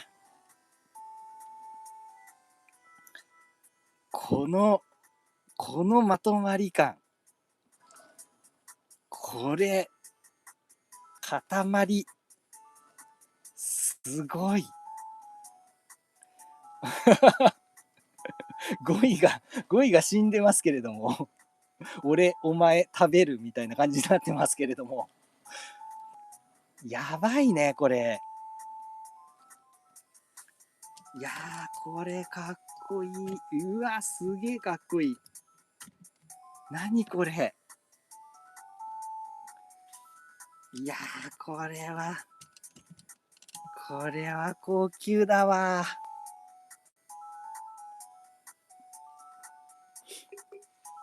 幸せだね、なんか。うん。見てるだけでなんか、えも言われぬ、なんかね、気分になりますね。いや、これは贅沢だ。このロボ玩具はちょっと贅沢ですね。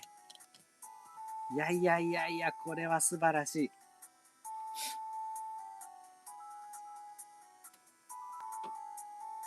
千葉さん、やっぱり盾と、恐竜剣ゴッドホーンは、いりますよね。いや、もうね、これが、これがあってこそです。これがあってこそ、もうね、大獣人って感じしますよね。またやっぱね、チャリオットに乗ってるんだから、ね、でかい獲物は持ってないとダメじゃんっていうね、槍とかスピアとかね、うん、剣とかね、うん、そういうのがないとね、こう戦えないからね。まあね、キャノン砲で戦うんですけれども、こいつは。基本ね、ゴッドパニッシャーでしたっけ。で基本的にこの究極大獣人って超絶強い神様ロボットで、結局ね、この合体して、一斉操作する必殺技のね、ゴッドパニッシャーだったっけな、っていう名前の必殺技を放つだけでもう勝率10割なんですよ。もう出てきた段階で勝利確定みたいなやつなんですね、こいつは。やっぱ神様なんで、先人なんでね。やっぱね、今日ちょっと図抜けてるんですよ、強さが。究極大獣人になった段階で。だから別にね、苦戦とかしたことないんですけれども、だから、まあ、やっぱそこら辺始祖であります、レオパルドンっぽいですけどね。レオパルドンの、何でしたっけ、なんとかピッカー。あれ出てこない。ソードピッカーだ。レオパルドンソードピッカーっつって、足の剣をピューンって手投げナイフみたいに投げると、大体相手は爆散して死ぬっていうね。基本、あんまり戦闘シーンとかないっていうね。変形して、ソードピッカー投げて、爆発して終わりっていうのが基本のパターンなんですけど、それに近い部分があるんですよね。だけど、やっぱね、これだけすごい武器持ってんだから、持たないのはもったいないよねっていうことで、はい。やっぱりこう持ったら完成形ですね、やっぱりこれは。またね、キャノン砲としてもね、ここにね、ちゃんと型キャノンを増設しましたので、まあね、砲台としても強化されているというね。またこの足、これやっぱり下つけると、三角形のね、山形のシルエットがより強調されますよね。やっぱりね、ないと、なんかちょっと欠けてるんですよね。こういう感じの、シルエットとして。ここら辺のシルエットがちょっと弱くなるんですよ。これがつくことによって、すごくシルエットまとまって、よりかっこよくなりますね。この究極大獣人の段階でのね、かっこよさが、ちょっとより際立つというかね。いや、これは、こっちが正解だと思います。すいません。すいませんなんですけど、僕はちょっとこっちが正解じゃないかなって思いますね。ちょっとね、ここもちょっとハスに少し広げることによって、ちょっとケレン味を増すとかね。楽しいなぁ。かっこいい。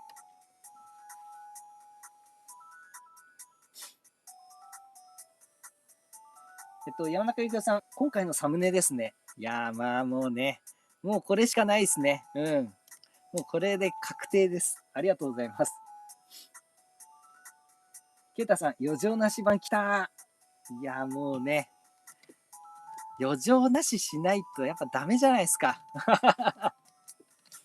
本当は、そう、これ、本当にね、作ってまだ完成してないんですよ。色も塗ってないですし、形ができたって言って握れる状態までしたんですけど、なんで完成形じゃないかっていうと塗装してないっていうのもあるんですが、これ分離状態の時にドラゴンシーザーの中に仕込みたかったんですよ。この絵で。だからそのギミックをあの加える前なんで、ちょっとまだ試作品段階なんですよね、この絵が。まあ、当然この絵はね、究極大事にこういうところに放り込んどけば別に構えやしない話なんで、まあ、なんちゅうことはないんですけど、まあ、問題なのは分離状態の時ですよね。完全に全部がばらして、個々の守護獣になった時に、こいつをドラゴンシーザーの中に仕込めるかどうかっていう問題がありまして、ちょっとそれだけ今ちょっと難点で、はい、今難儀してるところですけれども、それ以外はなんちゅうことはない。で、これさえなくなれば、すべての余剰パーツがゼロということになります。やっぱりね、余剰パーツがないっていうのが、やっぱり最高ですよね。そうでなければ、やっぱり俺合体研究所ではないだろうという形になっております。チアさん、ダイナロボの、香川県稲妻重力コースも、勝率10割でした。あ、そうな、ダイナロボも10割なの？あ、さすがダイナロボ。ダイナマン。ダイナマン大好きなんですよね、僕。完全に僕のあれです。ド直球世代です。稲妻重力落としってそうなんだ。香川県稲妻重力落としってやるんですよね。稲妻重力落としっつってね。3回くらい言うんですね。確かね、あれね。放つまでに。チアさん、無敵技はスーパー戦隊ロボの花形かも。いや、まあ、ほんとそうですね。まあ、それだけにフラッシュキングがぶっ壊れた時のショックはすごかったですけどね。いや、でもね、やっぱりスーパー戦隊はね、強烈ですよね。このロボの最強感みたいなのがね。あ、それで、そうそうそう、これ言おうと思ってたんですけど、今日ね、あの、あれ見てきたんですよ。バーサス映画。あの、ゴジュージャー VS ブンブンジャー。僕ね、毎回ね、バーサス映画子供と見に行ったりするんですけど、今回ね、ちょっとね、感動しちゃった。感動しちゃって、まあもちろん、まだね、公開してるものなんで、ネタバレはしないんですけど、これだけちょっと言わせてください。あのね、なんと、今回のバーサス映画、ロボ戦あります。しかも、これは、微妙にネタバレになっちゃうかもわかんないんですけど、中身の話じゃないんですけど、あの、両方とも最強形態です。このね、バーサス映画だけど、あの、ちゃんと、ちゃんとロボ戦してくれて、映画館で、スーパー戦隊のね、ロボ戦が見れたのがね、めちゃんこ嬉しくて。そう、そんでね、今までのスーパー戦隊のね、ロボットとかの、まあ、画像だけバーっとね、一瞬ずつですけど流れたりしたんですよ。だからね、なんだろう、今回は、ロボットの集大成も出してくれたんだっていうのがあって、めちゃめちゃ良かったです。うん。まあ、もちろんいいんです、ね、毎回いいんですけど、いや、今回は映画館で見てよかったなって思いました。本当に。ね、今日、救国大十字も出てましたよ。もう素晴らしかったね。やっぱスーパー戦隊じゃなきゃダメだと思う。やっぱね、やっぱスーパー戦隊なんだよな。なんだろう。ワクワク感がちょっと違うんだよね。ワクワク感が違うんだよな。なんかね、そう。いや、ことさらにね、プロジェクトレッドを批判したいっていうところにはもうないんですけど、でもね、今回、ちょっとね、いやー、これは、とんでもないものをなくす決断をしちゃったと思いますね。とんでもないものをなくしちゃったと思いますね、日本は。やっぱり、ちょっと世界のサイドが落ちた感じがするんですよね。やっぱ今まで言うてやっぱミニプラとか出てきてどうやって色塗ってとかどうやって改造してやろうとかすごいやっぱり熱量が当たり前のように存在してましたよね。で毎年毎年ずっとあってそれが欠けた年がなかっったわけなんで、だけどね、それが初めて欠けたわけじゃないですか、今年。だから多分、今こうやってね、レビュー動画とか、こう生配信見てくださってる方々も、きっと多分同じだと思うんですね。初めてなんですよ。人生の中で初めてスーパー戦隊がいない年になるんですよね。で、まさに今、ゴジュージャー VS ブンブンジャーの映画をもってしてですね、物語としてのスーパー戦隊は、終わってしまうわけじゃないですか。ね。で、多分スーパー戦隊のロボ戦も多分僕の中では今日で見納めだなって思ったりして、なんかね、うーん、やっぱりスーパー戦隊のロボットの代替は効かないんですよね。うん。で、こんなこと言うのは良くないのかなと思うんですけど、やっぱりね、意欲が落ちました。いろんなことの。もちろんそうじゃダメだぞっていうことで、奮起してやってる部分はあるんですけど、ミニプラを作るだとか、スーパーね、SMP とか、モデロイドとかを作るとか、やっぱそういうところの情熱ですよね。これがね、格段に落ちましたね。で、やっぱロボット玩具を収集したり、集めたり、楽しむっていうところにも、多分ね、少なからず影響は波及してるように思います。スーパー戦隊関係なくてもです。うん。今までのね、過去のやつをリメイクしたザガッタイとか、モデロイドとか、ね、そのスーパー戦隊とは全然関係ありませんっていう部分に関してもそうですし、過去のね、スーパー戦隊リメイクの SMP ですとか、そういったものに対する熱量って少なからず結構ね、全部に対してなんかこうデバフ効果があるように思いますね。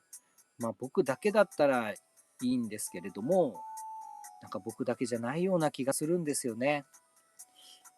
全然関係ないトランスフォーマーに対してもそうですもん。なんかちょっとね、こういう言い方おかしいんですけど、で、僕はね、そういうふうに思わないようにしてますし、思ってないんですけど、でもね、なんか気をつけておかないと、もういっかってなっちゃうのが怖いんですよ、本当に。もう終わっちゃったしな、つって一個区切りつけますかっていう感じになるのが、超怖いんですよ。で、なんかね、そういう力を持っちゃってるんですよね、スーパー戦隊終了っていうやつが。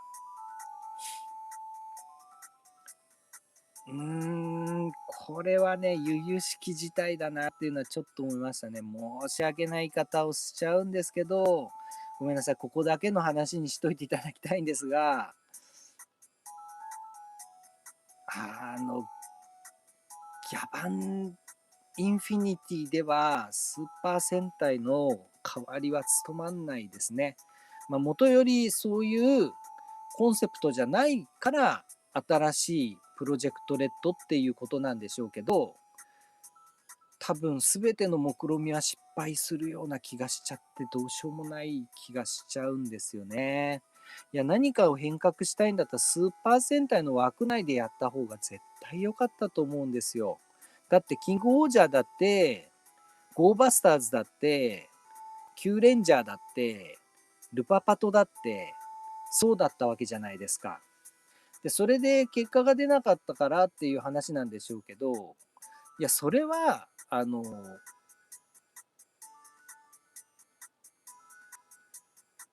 なんだろう、単純にその成功パターンにたどり着かなかっただけであって、じゃあ、枠組みを変えて、プロジェクトレッドにしたら成功するんかいって言ったら、まるでその逆のような気がしちゃうんですよね。で、変えるんだったらガラッとメタルヒーローとしての良さを突き詰めるっていう形に持っていくべきなんでしょうから、そうするべきなのに、なんか見てると、スーパー戦隊の劣化版みたいな出し方をしてくるじゃないですか。だったらスーパー戦隊の中でやった方が良かったんじゃないのかなっていうのは今でもちょっと思っちゃうんですよね。メタルヒーローとしての良さは出さないで、スーパー戦隊としては中途半端な形で模倣してしまうみたいなね。一番やっちゃいけないパターンやってるような気がして、どうしようもなく思えてしまう。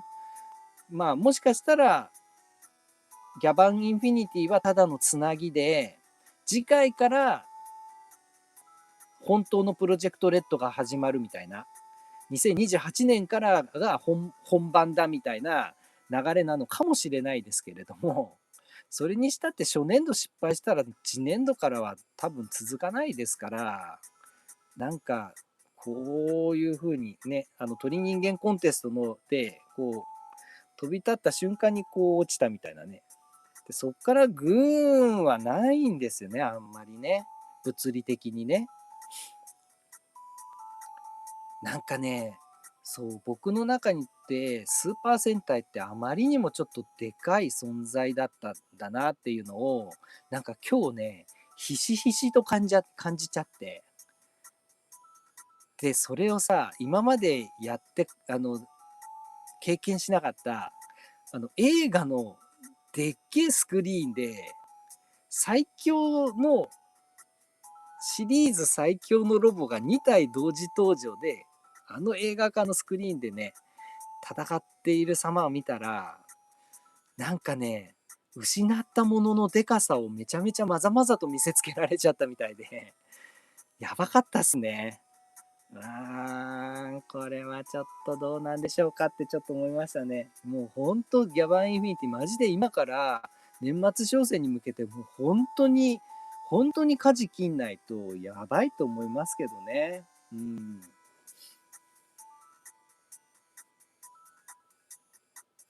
えっと、チワさん、ロボ戦あったの？正直泣いた。エンディングのロボたちでまた泣いた。原稿があるからリメイクは輝くわけですよね。チワさんも見に行かれたんですね。もう本当そうなんですよね。ちょっと感動しちゃいましたよね、あれね。やっぱ映画のスクリーンで見るあの迫力ってちょっと段違いですよね。そうなんですよ。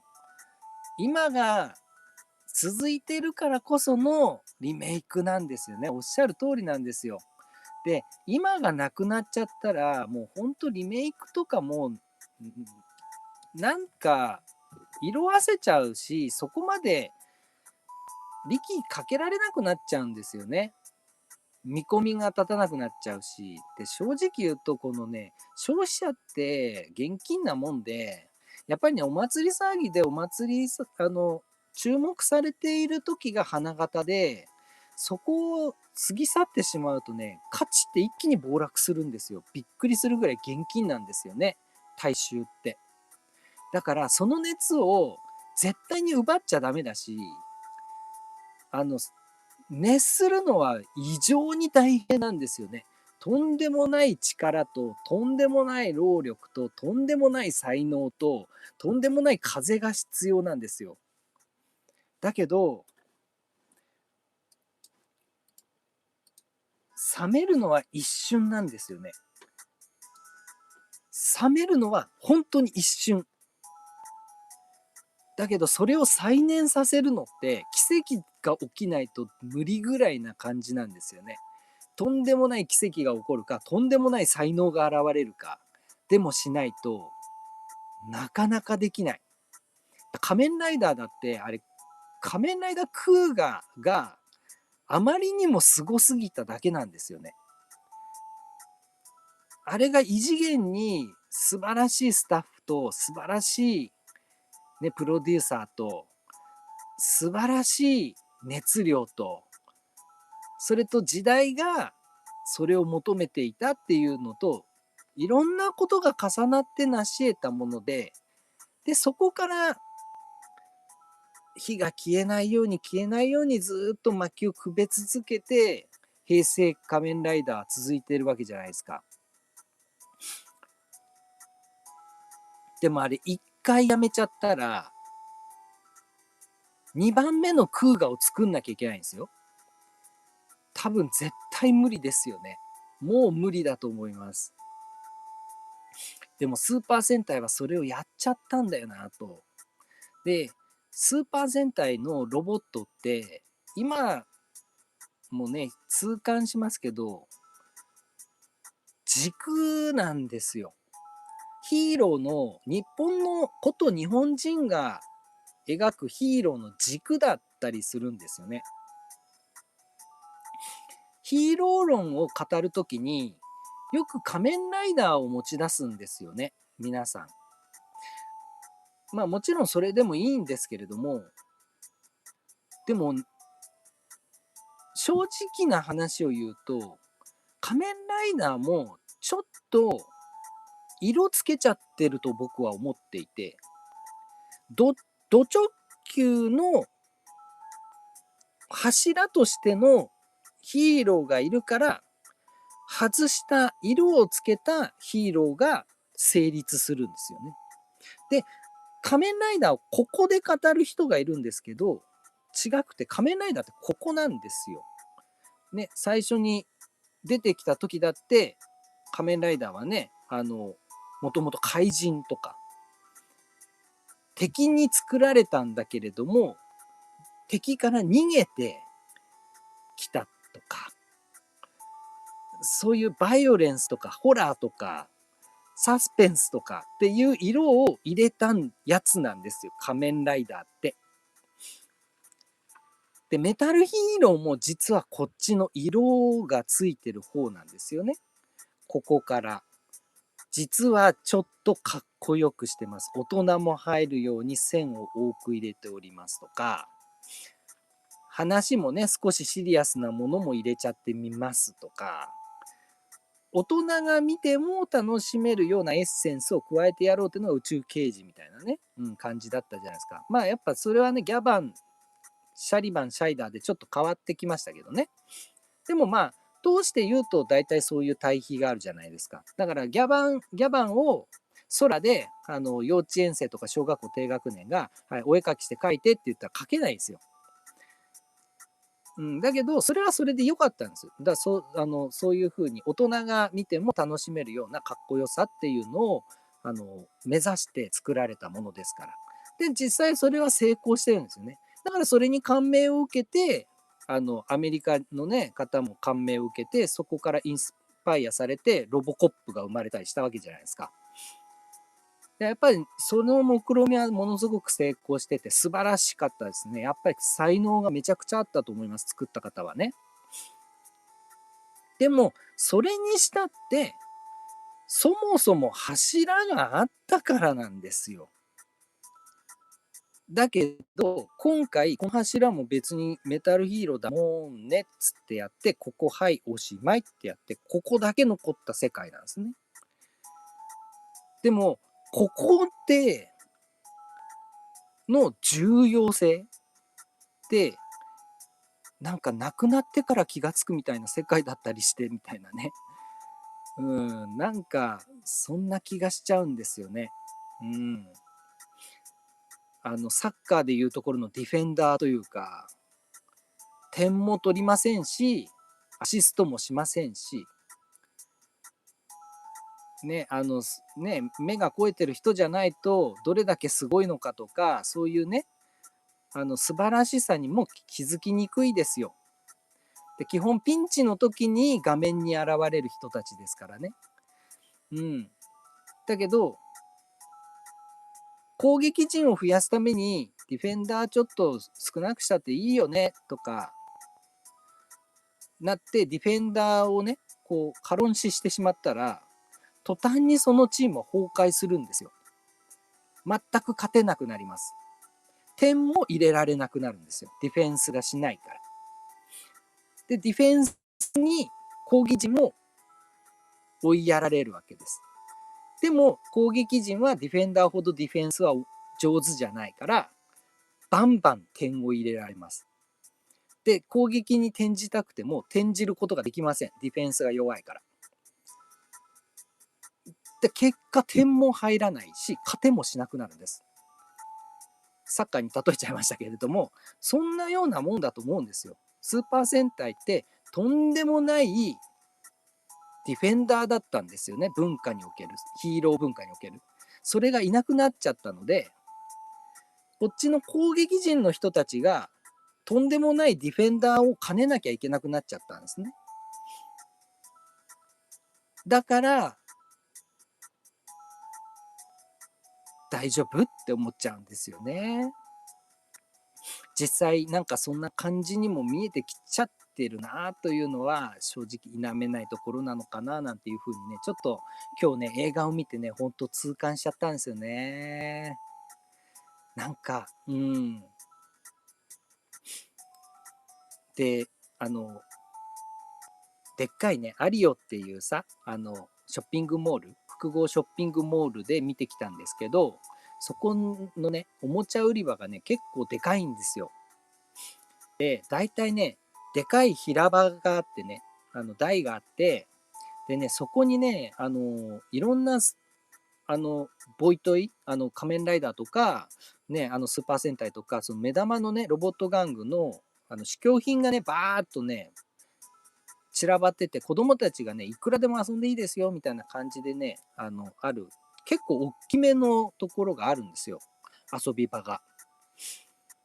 でね、大体よくもうそういうところにね、ちびっ子たちが結構いたもんなんですね。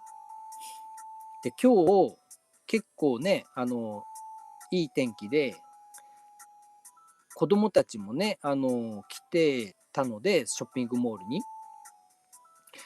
おもちゃ売り場ちょっと覗いてみたんですよ。びっくりしたんですけど、ほとんどいなかったです、子供が。その、おもちゃで遊べる広場に。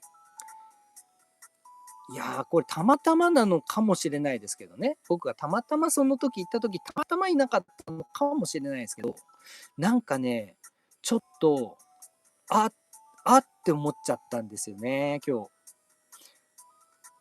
あんまり言わない方がいいんでしょうけどね、こういう話ね。だけど、やっぱり、まあ僕はどこからもお金もらってませんしね。なんかにあれし、配慮しなきゃいけないっていう立場でもないんで、言っちゃいますけど、なんかそんな風に思いましたね。僕の一番大切なものだったんだなって思っちゃうんで、じゃあそれをね、終わらせてまでスタートしたものなんだから、っていう、やっぱり一個前置きがついちゃいますからね。そういう意味でね、ちょっと言いたくはなってしまうなと。やっぱり言わないで我慢をしなきゃいけないっていうのは、やっぱりちょっとおかしいなって思いました。うん。やっぱちょっと不健康というか、うん。だって別に立場じゃ、ね、僕はなんか東映からお金もらってるとか、だってね、東映で働いてる人とかだったらそれは言っちゃダメでしょうけど、あの、ただの一ユーザーですからね。で、一番大切にしていたものを取られちゃった立場でもありますから、それで言ったやつが悪いっつってね、袋叩きに遭うこともありますけれども、なんで言っちゃダメなんだいっていうのもありますからね。まあだけどね、でもそれでもいっぱい叩かれるので、叩かれるのをね、別に僕は耐性があるわけじゃないので、まあこういうね、お優しい方々がね、いるところだけで、陰口を叩こうというね、そういう趣旨でお話をさせていただいております。はい、ケイタさん。小さい個々のメカが合体して大きな力になるのは個人的にスーパー戦隊からしか得られない気がして、感想系も好きなんですけどね。いやーまあほんとそうですね。やっぱスーパー戦隊の花形ですよね、そういうのがね。で、また感想系もうん。いや、いいんですよね。いいんです。スーパー戦隊でも階層系ね、メインだったりしてたんで、いいっちゃいいんですけど、なんか、魂がないんだよな。あの、まあ、こういうこと言っちゃいけないんでしょうけど、あの、言っていいのかな。顔がね、かっこよくないんですよね。憧れないんですよ。まあ、強いて言うとドリルのヘッドだけはまあまあまあかなと思うんですけど、まあそれも9大点ぐらいな感じなんですよ。で、一番最初にお出ししたのが紫色のブレードでしょ。で、あの顔もかっこよくないし、胸パーツがあれだけないんですよね。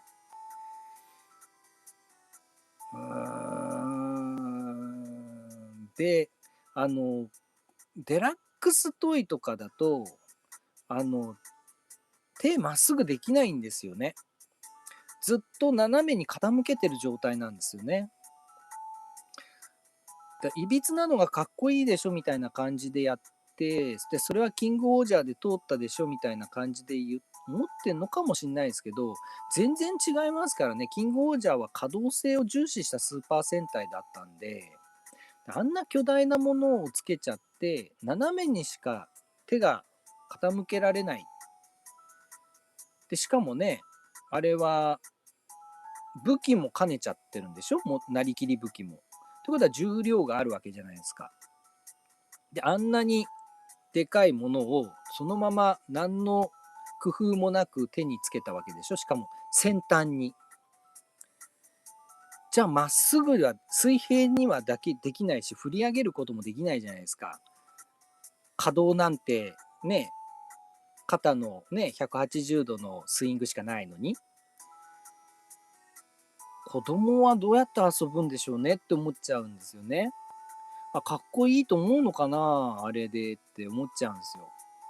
で、ギャバンの模したね、今度新しく出る強化合体のやつは、あれは、そういう感じなんだっていうふうに面白いと思いましたよ。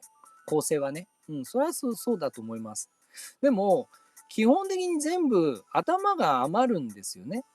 コスモギャバリオンだった時の頭は、自慢ゲーターは余っちゃうわけじゃないですか。で、ギャバンのやつもあれ、強化合体した時に、結構いいねって思いましたけど、あれ、腕めちゃくちゃ長いんですよね。で、やっぱ斜めで固定なんですね、ずっと。だからね、なんか、で、顔も言うてそんなにかっこよくない。なんかそっちの顔のラインだけは、なんかメタルヒーローだから崩しますみたいな感じで来てるじゃないですか。で、それにしたら、自慢ゲーターの方だけは、ちょっと毛色が違う。今までのスーパー戦隊っぽい顔も踏襲しますみたいな感じなんですよね。なんかどっちつかずの I want you っていうか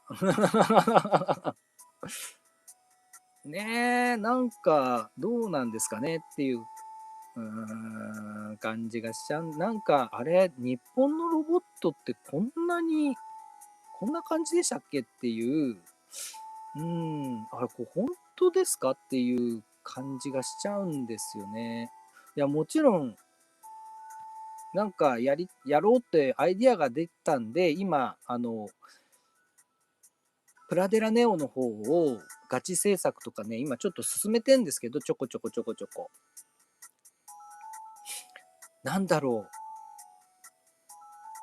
ブンブンジャーの時とか、キラメイジャーの時とか、リュウソージャーの時とか、ゼンカイジャーの時と、なんかね、ドンブラザーズの時もそうですけど、なんかね、意欲が10分の1ぐらいしか湧かないんですよね。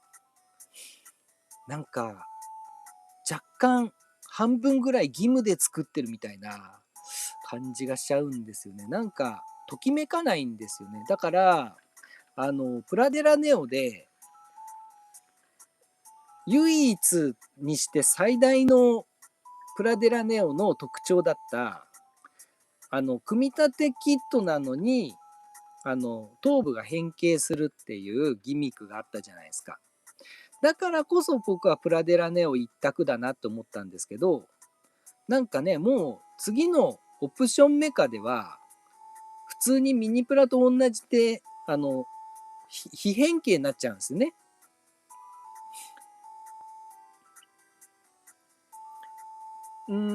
だからプラデラネオとしての良さの大部分のところがなくなっちゃったっていうね。もうもうミニプラとどう区別していいかわかんねえみたいな世界になっちゃってます。ただ裏打ちパーツがあるかないかぐらいの差でしかなくなっちゃったんじゃないのって思っちゃうぐらいのものになっちゃって、なり下がっちゃったと言っても過言ではないと思うんですが、でもね、僕ね、あの、対して、まあ、いっかって思っちゃったんですね、それも。なんか全然なんでやねんっていうのがないんですよ。竜ソージャーのミニプラの時はめちゃくちゃ思ったんですよ。竜ソージャーの時の竜ソールが変形ギミックが全くなかったじゃないですか。完全に変形ギミックオミットで、頭部だけの余剰パーツじゃないですか。ボールジョイント接続の。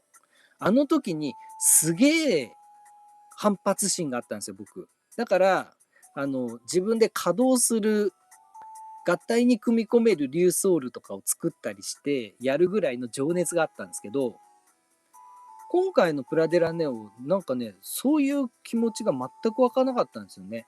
なんでかなと思ったら、そもそも怒って、それを再現してくれって怒りたくなるほど魅力的な顔をしてなかったというか。やばいな。ちょっと止まんなくなってきた。やめよう。これ以上言うとなんか止まんなくなりますからやめます。なのでね、ちょっと難しいですね。難しいや。やめます。すいません。チャーさん、守りの戦隊、攻めのライダー。ギャバニティは攻めも守りも務めなきゃならないわけか。ああ、そう、もうほんとチャーさん、その通りです。僕ものね、そう言いたいとこ、そういうところですね。だから、なんだろう。リベロです。リベロ。リベロの武田。おじさん、おじさんすぎた。そう、ディフェンスしながら攻撃にも参加するみたいなね。そういう人じゃないとダメだし、もっとひどいのが、センターバックなのに、攻撃陣と同じぐらい得点するみたいな。まあ、一時期のトゥーリオみたいな。これも古いか。というね、なんかそういうのをやんなきゃいけないんですよ。ギャバニティは。だからむずいんですよね。そもそもが難しいんだよって思うんですよね。でもね、スーパー戦隊、採算取れないから、まあ、これだけやめちゃえ、みたいな、すっごい簡単な、何の哲学もない考えで多分やめさせちゃったんだと思うんですけど、これによってなんか連鎖倒産するような気がしちゃってならないんですよね、いろんなものが。これ、バンダイだけじゃなくて。なんかね、そんな気がしてます。だって、昨今ね、おもちゃ業界の値上がりって半端じゃないじゃないですか。しかも徐々にじゃなくてね、お米の値段みたいな感じでどんどん上がってね、一時前の倍ぐらいの価格帯で推移したりしてますでしょ。で、これから一回上がったものは、米価みたいに下がったりはしないじゃないですか。一般流通商品って。多分絶対ないですよ。で、下げるときは何らかの理由をね、付加して、なんかギミックをものすごく下げましたとか、なんかそういう風にね、トレードオフみたいなものをでっち上げてしか値下がりってできないですよ、基本。ってこと考えると、多分ね、すごい頑張ってついていってんだと思うんですよ、ロボータのみんなは。うん、まあ僕はね、そんなに使えるお金がいっぱいあるわけじゃないですから、ね、これだけ高価なものっていうのはものすごく僕の中ではね、宝物になるぐらいね、高価なものなんですけど、そんなもんね、10万や20万ポイポイポイっていう風に、捨てられるね、お大臣のうちばっかりじゃないじゃないですか。でもね、もう4万は当たり前みたいな感じでポンポンポンポン出してきてますでしょ。で、毎年毎年そういうのが出てくるじゃないですか。いや、こんなのついていけるわけないよって思うんですよね。でも、それでも市場に熱があったから、熱のあるロボッターがね、歯食いしばって結構ね、欲しいからっつって頑張ってね、お仕事頑張って残業して、それで買ってるわけじゃないですか。だけど、このボルテージが下がった時に、どこまで痩せ我慢できるかなって思っちゃうんですよね。で、そうなると、バンダイのロボット玩具だけじゃなくて、タカラトミーの高額商品にしたってね、うん、もしかしたら、ね、メカスマのやつにしたって、なんかね、落ちてくような気がするんですね。で、スーパー戦隊がなくなったことによって、もう最初に僕ね、実は言っていたことがあったんですけど、絶対に来るのが中国産と韓国産のやつが来るっていうことだったんですよ。僕、それ実は、オクラにしたですね、ギャバンインフィニティのお話をね、すごいやったけど、あまりにもちょっとね、批判がすごすぎて、ボツにしたっていうね、オクラにした動画があったんですが、そこでね、ちょっと詳しく言っちゃってた部分だったりしたんですけど、やっぱりあるでしょ。今出てますでしょ。いろんなね、有名玩具レビュアーさんが、ツイッターとかね、YouTube の動画とかでもガンガンやり始めてるじゃないですか。で、多分そういうとこでも市場食われるんですよ。で、一つ一つが宝物じゃないんですよね。一個のお財布から奪い合うんですよ。だから、違うメーカーだから別のお話だもんねは、聞かないんですよね。うん。だから多分ね、で、ここで日本のロボット玩具が踏みとどまれるかどうかは、正直言うと、もう消費者であるロボッタたちの我慢がどこまで続くかみたいな世界になってきちゃうと思うんですよ、今後。物欲です。うん。物欲とお財布パワー。これがね、どこまで持つかだと思うんですよね。で、中古は今までと同じように推移すると思いますけど、新品の売り上げですから、の文化が続くかどうかは。で、新品の売り上げ立たなくなったら、新しいコンテンツ軒並み全部なくなりますんで、ってなった時ね、実は結構タカラトミーもメカスマも結構煽り食うような気がしますね。で、そうなると世の中のロボットは、ガンダムみたいなものしかなくなっちゃうような気がしますね。で、そうなると、なんだろう。昔は商店街とかがいっぱいあってね、すごく楽しかった街が、気がついてみたら、イオンと何にもないシャッター街だけの街みたいな、になっちゃう。だイオンの中にいるうちはいいですけど、イオンから一歩出たら、なんか、どこにも行く場所がない、色のない世界になっちゃうというかね。なんかそれが進化したね、姿なのかなって思ったら、なんか多様性が失われてしまった、なんか色のない世界、ディストピアみたいに思えてしまうんですけど、もう日本って全部そうなってますよね。すべての地域が。なんかそれがロボット業界に来たような気がしてならないっていう、なんか恐怖感みたいなものは、なんかありますね。だからこういう風になってほしくないから歯食いしばれっていう風に思ったりしてたんですけど、なっちゃったものはしょうがないか。もうダメですね。お酒入って時間が深くなると愚痴ばっかり言ってしまうおじさんの悪い癖ですね。すいません。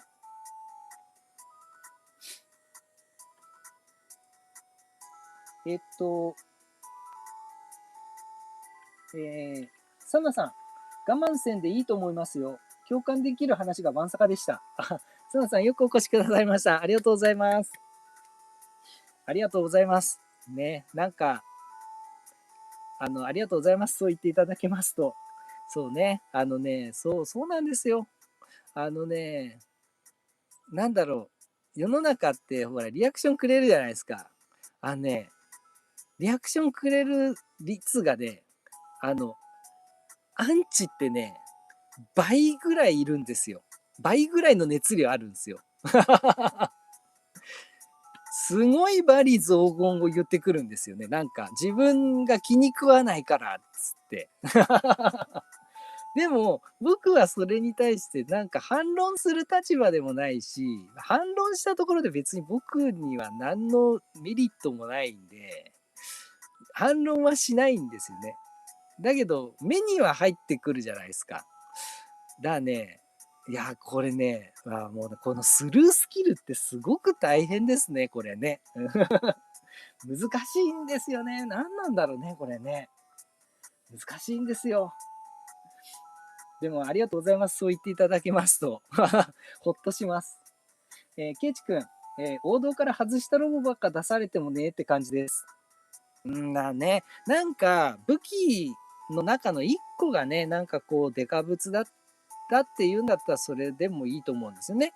キングオージャーだってそうじゃないですか。カブトキャノンだけどでかいし、あれもそうか。スコーピオンのやつもでかいですけど、でも、それ以外はまともなサイズだったじゃないですか。でも、ギャバンってポージングもできない上にあのでかさのみでしょ。ミニプラだったらポージングできるから、なんとかね、かっこいいポーズでごまかせますけど、だけど、デラックスあってのミニプラじゃないですか。でそのデラックスでかっこよく見せられないものは、なんか成立しないような気がしちゃうんですよね。チアさん、ドルネード、腕やっぱ長すぎですよね。ね。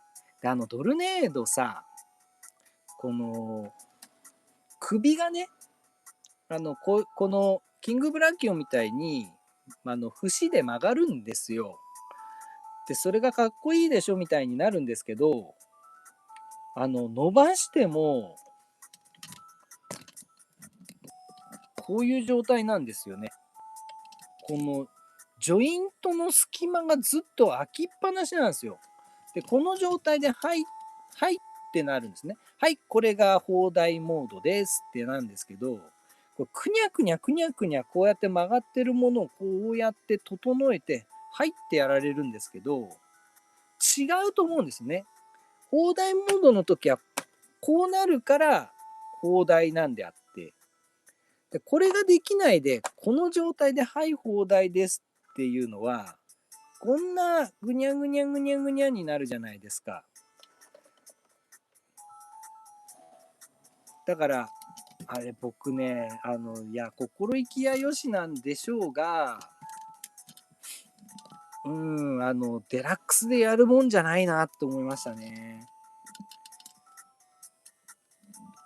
首がくにゃくにゃしてるんですよね、あれね。だからあれね、いい点を消しちゃってるような気がしちゃいますよね。もうまさに長すぎじゃないかなとも思いますね。本当に。で、あのための、なんかこの左腕のバカでかいキャノン砲というか銃口なんだな、あれをやるためなんだよねみたいな感じで、なんか答え合わせですみたいな感じでお出しされましたけど、いやー、ちょっとそれは成立しないような気がしますよとしか思えない感じですね。うん、右手が割とプレーンなやつで、左手がね、バカデカ銃。で、右手のプレーンの方は、強化武器をつけるためにプレーンでしたよ。でも実はこっち側には取り付けられませんよ。じゃあ左腕の取り付けられない方に実はドルネードの腕が上下から挟まるのでしたって言うんだけど、いや、それはロボットとしてかっこよくはならないんじゃないかなと。ドルネードが肩キャノンとしてくっついてくれんだったらかっこよくなると思うんですよね。うん。まあ、それにしたって、なんか目玉の合体の割には他と同じバリエーション合体の枠から外れないじゃないですか。ね、別にと武器が変化しただけで、頭部と胸部と武器が変化しただけじゃないですか。あとちょっとバックパックがついたぐらいで、他と特別感を出す部分は。だから足はそのまんまですし、ね、右腕はそのまんまでしょ。で右腕は別のものも取り付けて、ドルネードとダブルで取り付けられますよって言うかもしれないんですけど、それにしちゃ、アンバランスでぐっちゃぐちゃになりそうな気がしますし、足は何にも強化されないのはそのまんまだしね。なんか中途半端な感じがしますよね。ケイチ君、戦隊パロディで出てくるような、これぞみたいな構成のロボが出てほしいんですけどね。確かに。5体合体するとかね、3体でガチャンガチャンって合体するみたいなね。うん。でもそれやっちゃうと本当にスーパー戦隊でよかったじゃんになっちゃうんじゃないですか。だからそういうところも危惧してんのかもしんないんですけど、でもそれってなんか中途半端ですよね、本当にね。なんか、なんだろう、ネガティブ方式というか、ね、これがダメだからこれにしますみたいなね、パターンじゃないですか。いや、そうじゃなくて、これがいいからやるんだっていう感じじゃないんですよね。スーパー戦隊の売り上げがダメだったから別のパターンにしますとか、なんかね、でもこれをやっちゃうとスーパー戦隊のね、2番戦時になっちゃうだけだから、それはこれを変えますとか、なんかこう、ネガティブなところからの起点なんですよね、多分全部が。そうじゃなくて、これが絶対にいいからやるんだっていう感じにどうしても見えないんですよ。なんか、なんか、こなれた感みたいな感じのところからの、ネガティブからの発想で生まれてくる企画のようにしかどうも感じ取れないみたいなね。そんな部分がなんかね、見え隠れしてね、なんか、だから、熱中できないんですよ。燃えないというか、おお、これだ、これだって手放しで飛びつけないんですよね。なんか、だから惰性で行くしかないみたいな感じにね、こちら側もなっちゃうような気がしちゃうんですよね。チアさん、バビロス、ダイレオン、グランナスカを見習うべき。いや、もうほんとチアさんおっしゃる通りですね。もうね、僕ね、この間グランナスカ、手に入れましたなんつってたんですけど、もう一個買いましたからね。ね、このパーツが片方なかったんですよ、このパーツが。だからね、このパーツどうしても欲しくて、もう一個買っちゃいました。ちょっと色あせちゃってるやつなんで、なんとかこのパーツだけ外して、コンバートで、元のやつにコンバートしたいなと思って、買っちゃいましたね。かっこいいんだよね。スピルバンかっこいいんだよな。全部かっこいいんですよ、スピルバンって。メカ。スピルバーのメカってね、めちゃんこかっこいい。あとね、あれも、そう、ジャスピオンのメカもめちゃんこかっこいいんだよね。そんでね、大レオンはさ、やっぱりこのね、この鼻先からピュンピュンって出るじゃないですか、マシンが。あれすごくいいよね。で、超合金魂版大レオンって、中に搭載されてるマシンも塗装されてるんですよね。もう、欲しくてしょうがない。こういうことなんだよなって。で、マシンもこだわれよって思うんですよね。なんか、その自慢ゲーターにしても可愛くしようとしてんじゃないですか。なんか。で、なんかね、ちょっとポケモン的な感じにしてるじゃないですか。で、なんだかよくわかんないね、ね、ご地蔵みたいな感じにね、して、なんか感情があるとかなんだとかやってるし、でもそれはなんかメタルヒーローでやることじゃないなって思ったりね。あと僕どうしても許せなかったのが、今度ジライアが出てくるじゃないですか。僕ジライアめちゃくちゃ好きなんですよね。すっげえ思い出があるし、すっごい好きなんですけど、僕ね、ギャバンインフィニティのギャバンライアに、なんかね、ギャバン、ジライア愛が感じられないんですよ。あんな適当にリメイクで出してほしくなかったなって思ってね。いや、あんな適当に出すんだったら出さないでほしかったなっていうのがありますね。ニンニンジャーの時に出てきたじゃないですか、ジライアが。あの時って、まあ、ニンニンジャーにしても、カクレンジャーにしても、ハリケンジャーにしても、出てきましたけど、すごい愛を感じたんですよ。リスペクトを感じたんですよ。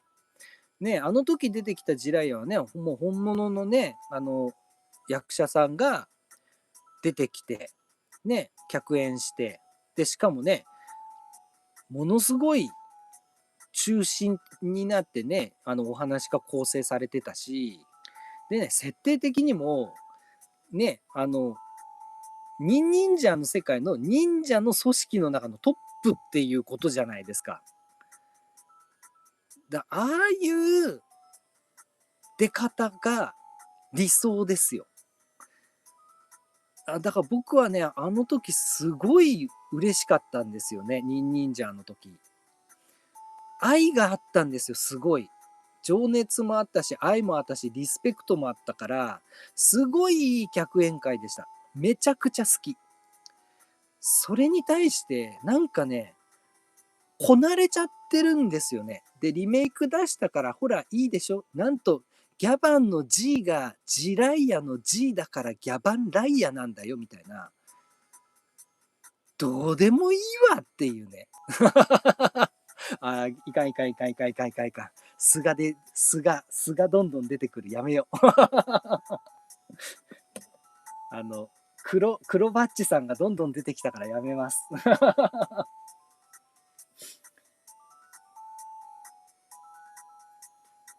えっと、ケイタさん、ときめかないのはなんかわかります。まだギャバンのデラックス玩具は買わずにデビューだけで満足しちゃって昔の玩具買いに行っちゃいます。ガオガイガーとか。ケイタさんね、ガオガイガーめちゃくちゃすごいですね。なんかね、スターガオガイガーも作ってますし、ね、あれもね、前ね、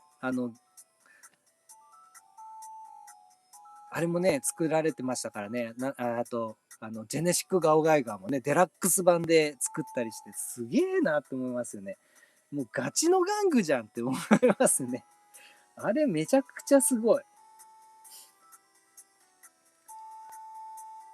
いや、だからね、それがもう、その情熱はすごいですよね。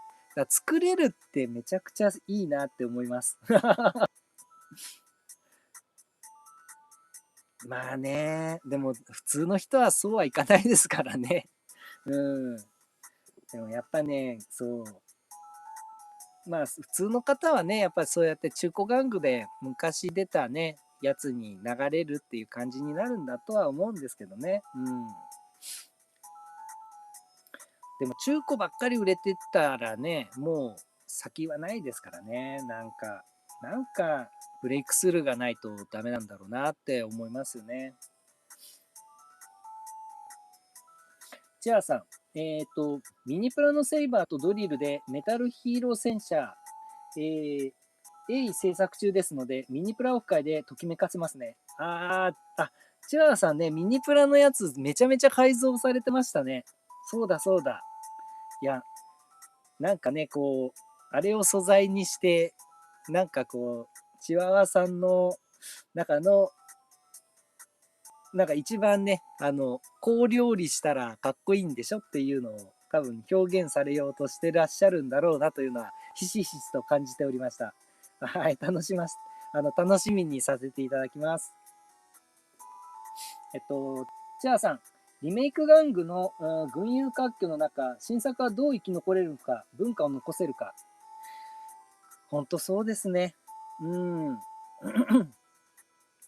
まあ、リメイク玩具もね、すごい素晴らしいんですけど、やっぱりね、先ほどのコメントの中にあったようにね、やっぱりこう、原稿あってのリメイクだったりするんで、やっぱ結局、原稿が盛り上がってなければ、リメイクも多分そのうち尽きるというか、止まると思いますよね。だから僕、SMP の戦隊 SMP って、なんかね、近いうち出なくなるような気がして仕方がないんですよね。うん。多分ですよ。多分の展開だと、このままね、何も施策を打たずに流れるとしたら、あれがね、ギャバンインフィニティが、まあちょっとね、思っていたよりも伸びず、スーパー戦隊という枠組みを捨てて、新しい枠組みとかを作って、で、新しいレーベルにしたら、その時のご祝儀で、ボンと上がるという、なんかね、都市伝説というか、そういうね、よくわかんないものを信じて、やって、始めた結果、来年の1月ぐらいに出る IP でね、今までの50ジャーとかに毛が生えたぐらいの売り上げしか立たなかったみたいなね、感じになって、で、今、カーレンジャーのね、シリーズが出てますけど、なんかカーレンジャーが結構ね、SMP も開発期間長くなってきて、なんかね、結構ペースも落ちてるじゃないですか。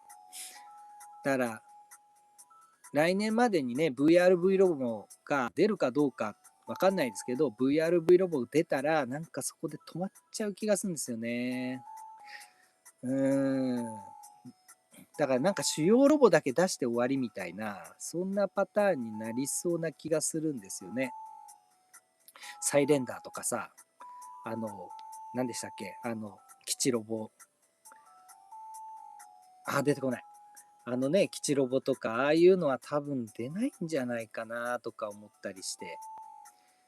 やっぱり、その現行のギャバンインフィニティとか、そのギャバンの2作目、プロジェクトレッド2作目とかが、ボンボンボンボンって跳ねてると、実はその前段になったスーパー戦隊の SMP のリメイクですってドンドンドンドンっていう相乗効果だと思うんですね。だからこうメインが落ちちゃったら、ここって土台がないから、じゃあやめよっか。一旦ベンディングでってなったり。でね、企業の中にも潤沢なね、人的資産があるわけじゃないんで、じゃあここにいた開発スタッフはこっちにこっちにっていう風に回されて、そっち側のね、玩具の方で、あの、収益を立てないと今年のね、決算が良くないからこっちに行けっつって人事異動とかになってここのね、人事がね、換算になっちゃったらここにもう一回人を戻すって尋常じゃないんですよ。組織にいたら多分分かる方も多いと思うんですけど、一回部署から人が離れると、その部署にもう一回人戻すって、本当にむずいんですね。なんかそういう形になりそうな気がしなくはないですよね。まあそういうところも含めて、スーパー戦隊っていう箱を終わらせてた方がいいっていう風に踏み切っちゃったっていうのは、それ相応の重みがあるということは分かっていてほしいなっていうのは、ちょっと正直ユーザー側としてはね、思ってしまいますよね。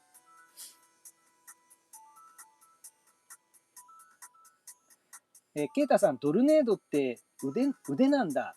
手持ちキャノンなのかと思ってました。あ、そうなんですよ。左腕のさ、腕のところにこういう風に、ギャバリオンのさ、キャノンの先端がこう来るじゃないですか。その先端の挟み込みで合体してるんですよ。で、肩が、なんかね、こう、で、腕を本来横に出てたものを90度回転させて、こういう風になるんですよ。で、ここにこういう風にやって、こんな長いんですよ。で、肩に担ぐみたいになるんですけど、これが斜めなんですね、これグッと。で、正面こうやると、ここが長すぎて多分コテンって倒れるんですよ。まあ、もしかしたら奇跡的なバランスで立てるように重さ調整してるかもしれないですけど、それだってね、ヘイトンってやって立つようなもんじゃないと思うんですね。こういう感じに立つみたいな雰囲気だと思いますね。だから多分立たせて、はい、これですってこうぐるぐるぐるぐるっていうのは多分無理だと思います。っていう感じの合体の仕方ですね。ケイタさん、マジか、SMP ターボロボまだ出てないぞ。ケイタさん、いいこと言うね。本当に。だけど、このままだとね、僕の SMP の中の最大の夢は、ターボビルダーなんですよね。もう SMP ターボビルダーが出てくれたら、もう何でもいいんですよ。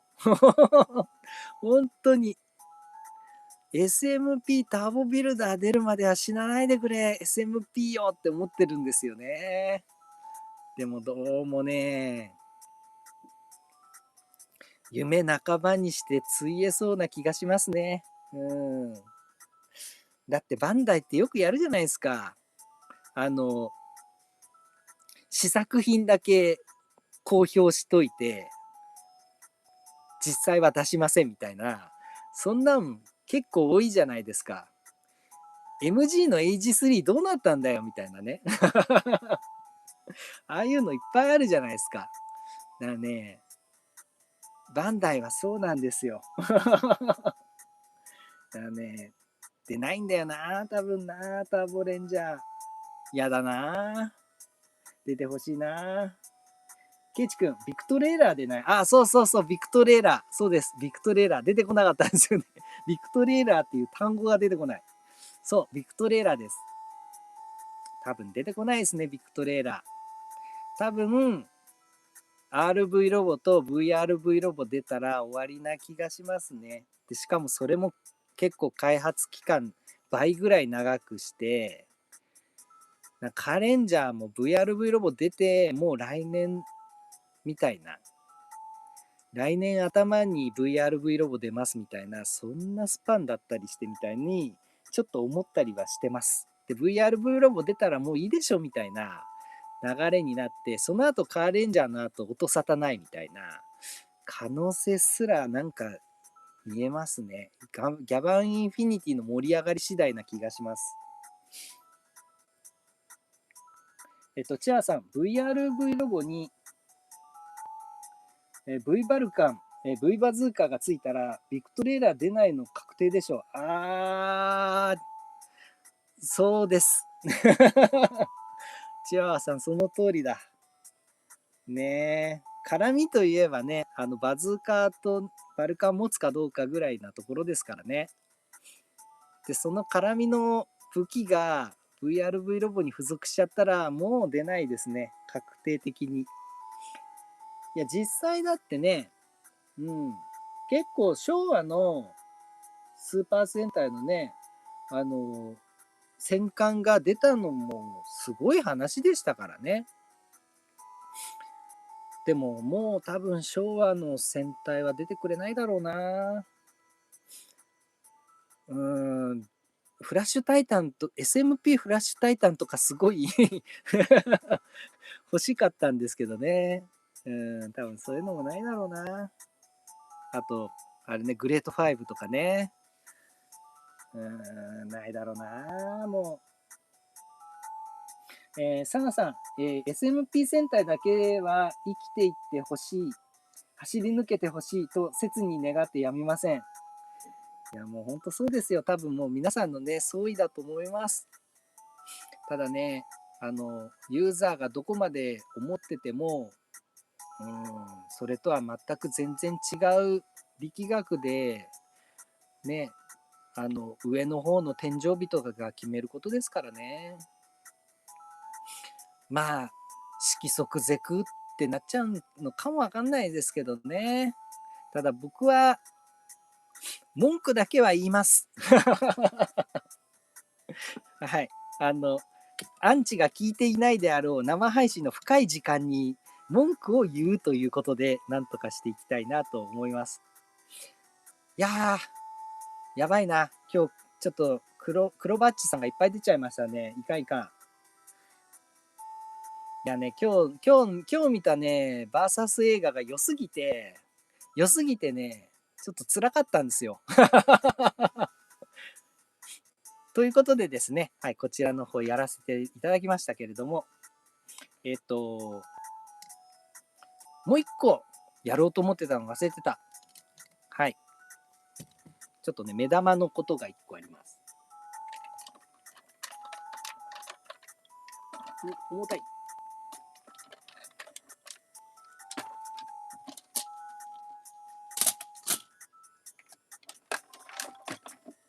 えいや。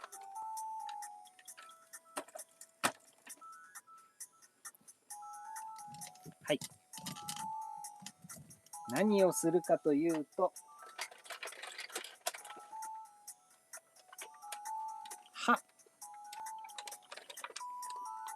ドドドドドドドドドドドド。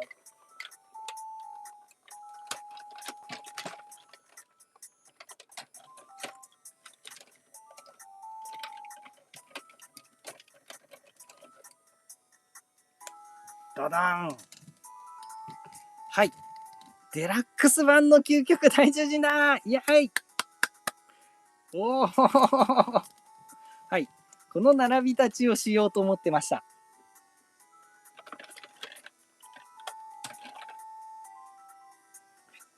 じゃじゃんうわーすげえはい。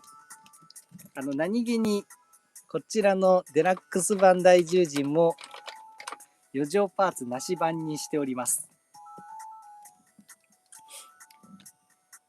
実は、これ、前回、デラックス版の、重低大獣人、レビューさせていただいたんですよね、去年ね。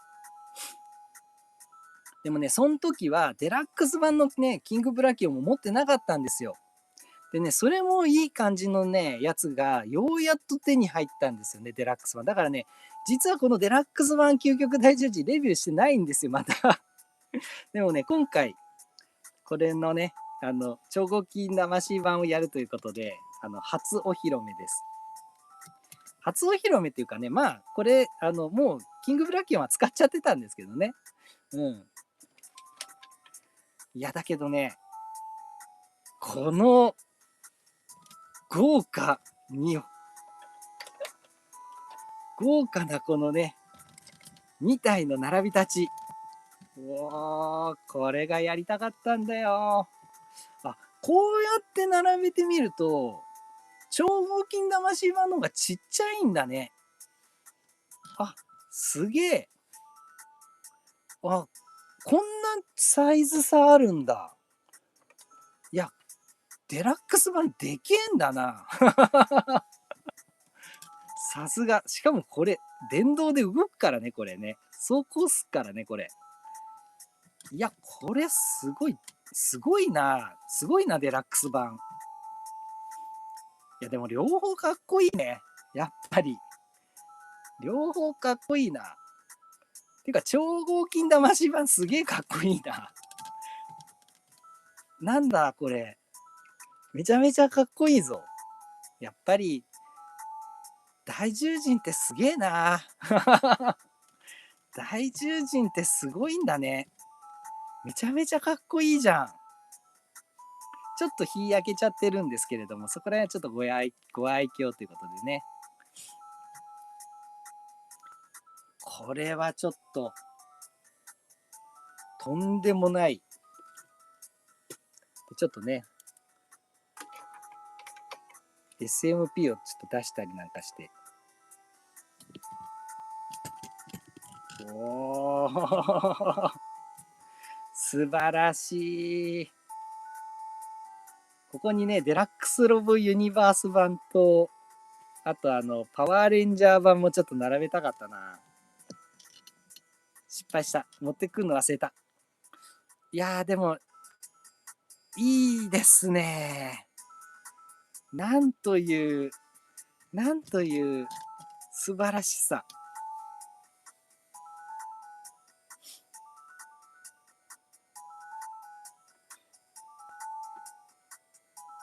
チアさん、おっと、バトルフィーバーロボ忘れちゃならねえ。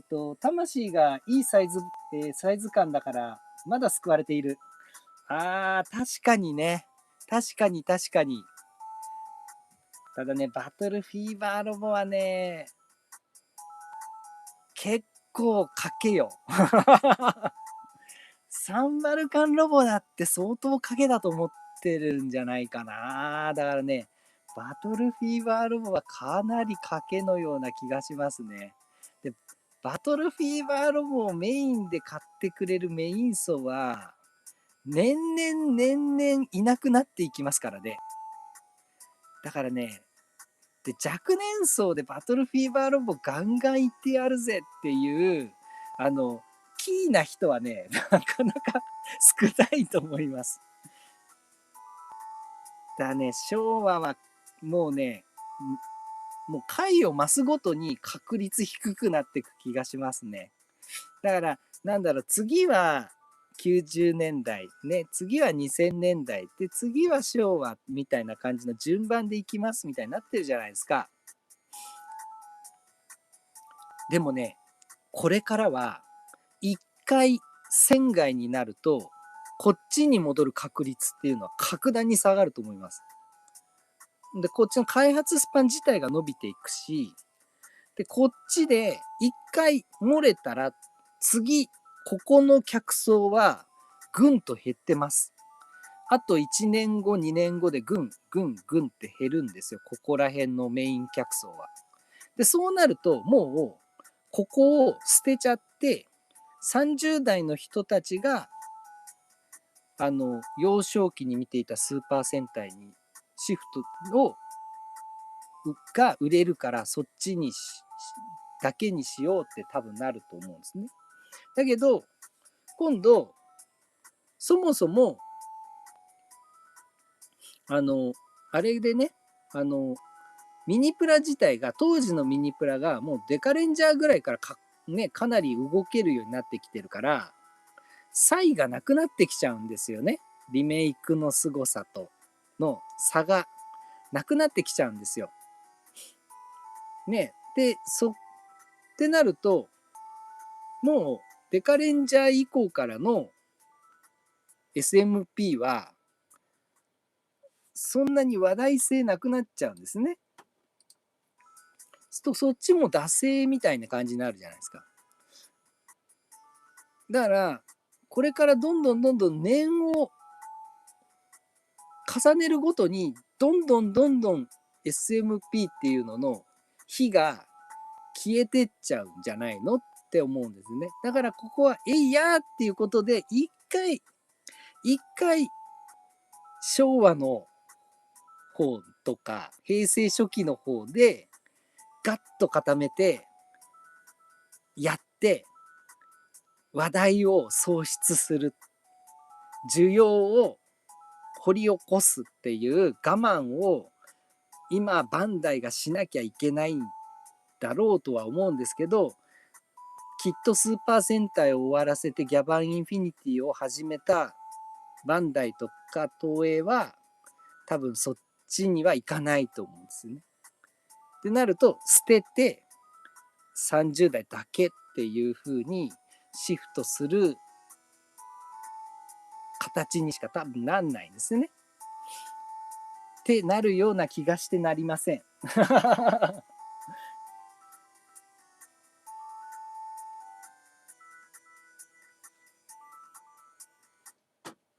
おっと。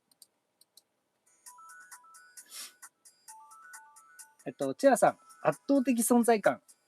こちらね、これ素晴らしいでしょう。もうね、究極大獣人ってなんかすごいね。なんでこんなにかっこいいんだろうね。で、これって結構唯一無二ですよね。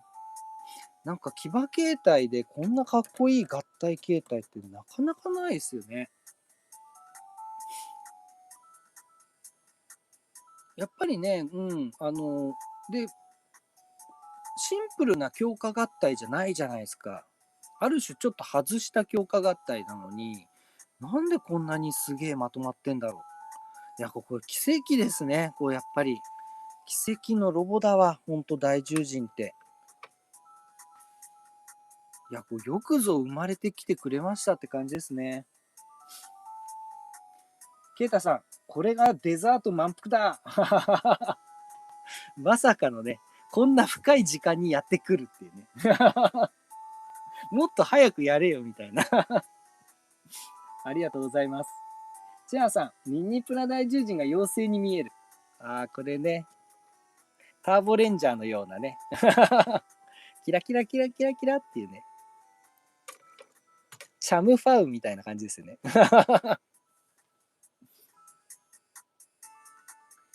チアさん、30代だけど昭和ロボが欲しいです。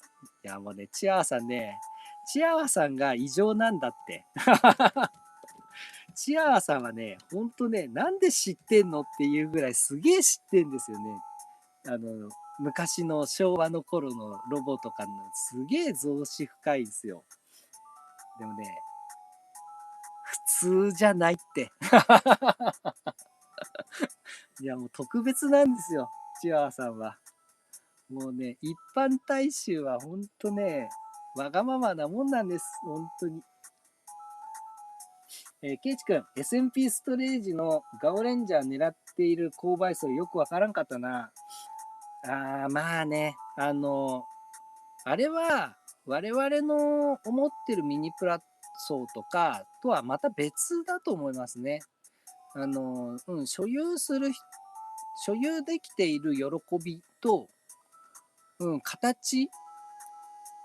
形を所有できている喜びっていう方向だと思って、で、まあ、わからんでもないのが、僕も、幼少期ですね、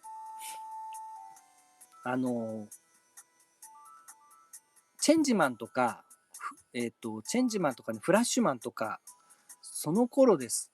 その頃にね、ソーセージ、魚肉ソーセージがね、丸宮だったっけなから出てて、でね、そのソーセージのおまけで、消しゴムがね、ついてくるんですよ。スーパー戦隊消しゴム。で、僕ね、あれのチェンジロボの消しゴムが欲しくて欲しくてどうしようもなくて、それでね、何回の、もう帰りとかね、買い物の帰りとかにね、肉屋の前に通りかかったらね、もう、スーパー戦隊のね、チェンジマンソーセージ買って、チェンジマンソーセージ買ってつってだだこねてですね、チェンジマンソーセージ買ってもらったっていうね、思い出があるんですよ。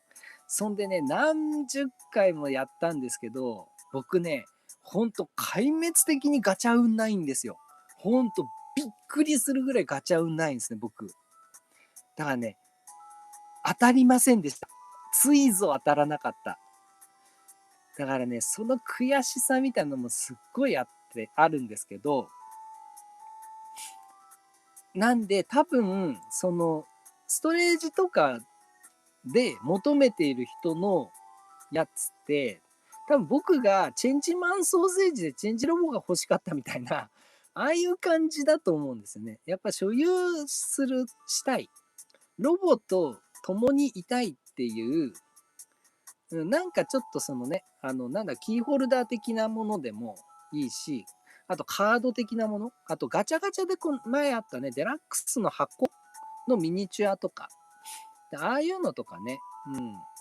まあ、それに近いんだと思うんですよね。なんかそれで遊ぶとか、そういうことではなくて、所有するっていう、そのことのみに着眼点を置いてんじゃないかなと思って、だから多分そういう層には多分刺さると思うんですね。で、まあ僕も、まあそうだろうなっていうのはわかるんですけど、まあまあまあまあ、そうは言っても、そのリソースで多分 SMP 止まるんですよね。まあ事業部が違いますよとかって言うかもしれないんですけど、じゃあその事業部に、あの、リソース取られますから、結局ね、じゃあその分工場が増えるわけでもなければ、その分稼働率上がるわけじゃないんですよね。で、その分人員を確保するわけでもないですし、だから、そのね、バンダイという企業そのものの、枠は、そんなに増減はしないんで、だからプリキュアが忙しくなれば、ね、プロジェクトレッドは止まるんですよ。仮面ライダーにリソースを割くんだ、もっとリソース割くんだってなると、またどっかの事業部が止まるんですよ。やっぱそういう微調整の中で企業って動いていくもんだと思うんで、だから、まあ、新しいアイディアなのかもわかんないんですけど、じゃあそっちがね、逆にめっちゃ売れたとしたら、正直 SMP はもうなくなると思うんですよね。まあ多分売れない、そこまでは売れないと思いますんで、コレクションアイテムの1個ぐらいな感じでいいと思うんですけどね。うん。まあ、我々がね、色めきだって欲しいって思うような感じのものではないですね。少なくともね。ケイタさん、ソーセージのおまけよかったな。シールとかカードじゃなくて立体物がいいんじゃ。もうほんとケイタさん、僕ね、100% 同意です。シールとカードにね、僕ね、1ミリも、ときめいたことないんですよね、子供の時から。すぐなくしちゃうんで。カードとかシール。シールとかね、もう容赦なくベリーっつってそこら中にペタペタって貼っちゃったりしてた子供だったんで、いやもうほんと頓着なかったっすね。ビックリマンシールぐらいでしたね、頓着があったの。だからね、スーパー戦隊シールとかね、カードとかもね、ほとんど興味なかったっすね。全然もらっても嬉しくなかったし、やっぱ立体物なんですよね。だから消しゴムすごい良かったんですよ。だから SD ガンダムとかもね、ガン消しとか超良かったし、ね、筋肉マン消しゴム、金消しもね、超集めてたしね。やっぱ立体物じゃないと燃えないんですよね。チアンさん、SMP ストレージ、ソーセージのおまけくらいの、価格帯なら買ったかも。いや、もうほんとそれです。今、ちょっとね、価格バグってますからね。異常ですよね。なんか、昔の廉価版が、じゃあ、今の廉価版が昔のデラックスロボとね、価格帯同等かそれ以上になってますからね。で、昔、ね、金属、超合金っていうかね、ダイキャストをもうそこそこ使っていたようなロボット玩具と、もう中空穴開き上等のオールプラで、ギミックも元のね、ロボットのもう3分の1とか、もう昔のプラデラぐらいのギミックしかないようなやつが、同じぐらいの価格ぐらいなんですよね。いやいやいや、そりゃそうだろうと。年代またいでるんだから、そんなもんね、資本主義社会なんだから価格上がるに決まってんだ、インフレするに決まってんじゃねえかって言うんですけど、30年間給料は上がってないんですよ。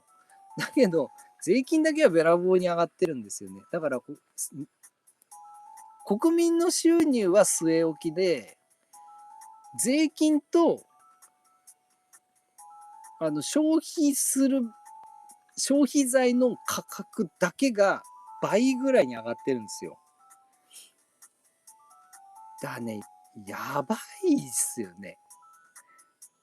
だから、ストレージがね、まあ言うて、一般流通してるものじゃないからっていうのがあったとしても、1000円は超えないんだよな。正直言うと。1000円超えないんだよな、あれ。だからね、まあ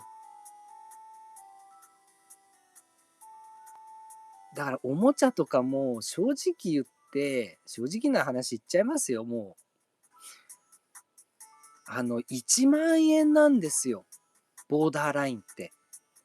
だから、で、新規のスーパー戦隊のロボットは、この1万円台を超えるんだったら、それ相応の覚悟をしてほしいんですよね。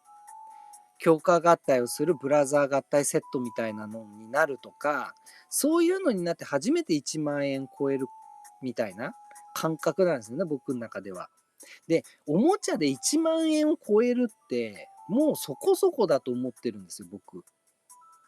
で、2万円を超えるとかっていうのは、もう数年に一度のものだったりするんですよね。まあ、それこそ超合金魂の究極大獣人とかね。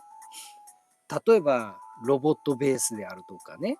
リメイク版大悪のロボットベースとか、ね、そうスーパー目玉なやつで初めて2万超えるみたいな感じですよ。だけど、それだって、トータルで、まあ、こんなもんでもトータルでね、4万ぐらいだと思うんですよね。価格帯としては。まあ、これはいいんですよ。これはめちゃくちゃすごいからいいんですけど、うーん、ちょっとね、でも今って、なんか、当たり前に2万円台出てくるじゃないですか。なんか、もうすごい気軽に。なんか鼻くそほじって2万円、これ2万円ですって言われてるような。いや、2万円ってそんな簡単な値段じゃないけどなっていう風に、なんかね、昨今のおもちゃ業界見てると思っちゃうんですよね。いや、ちょっと金銭感覚バグってませんみたいなね。で、こういうこと言うと、なんか流通のことがあるとか、ね、物価のあれね、推移がとか、ね、生産コストがどうとか、なんかね、どの立場で言ってるのかよくわかんない人たちがいっぱい言ってくるんですけど、いや、その前に、消費者の買う原資が全部の元でしょってなるんですよね。なんでそこを一番根っこの、一番グランドラインになるべき価値基準をなぜ全捨てして語っちゃいけないものみたいに扱うのかなっていうのが、ちょっと意味不明なんですね、最近の。なんか、うん。そもそもだって、じゃあ買わなくなっちゃうじゃん。そうしたら文化消えますよってなるに決まってんじゃないっていうね。なんかね、で、創意工夫だと思うんですよ。だって、かばやのブレイブガムって、あれすげえ金かかりましたって思うんですよ。500円で1箱であれ合体全部やんですよ。でも創意工夫でデラックスと同じ機能を持たせられるじゃないですか。今、かばやがすごいんですけど、あれでも要は、創意工夫でコストかけなかったね、圧迫された中でも、情熱と工夫と才能でなんとかなるっていうすごいいい手本があるじゃないですか。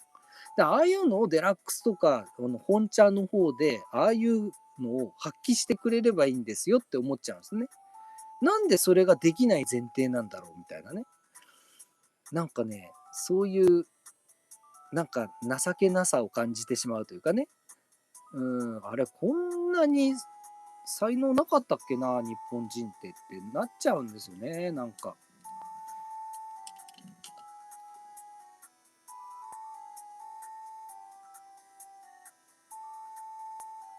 チャーさん、SMP ストレージ、10レンジャーの頃出てた戦隊ロボコレクションのリメイク、稼働プラス欲しいですね。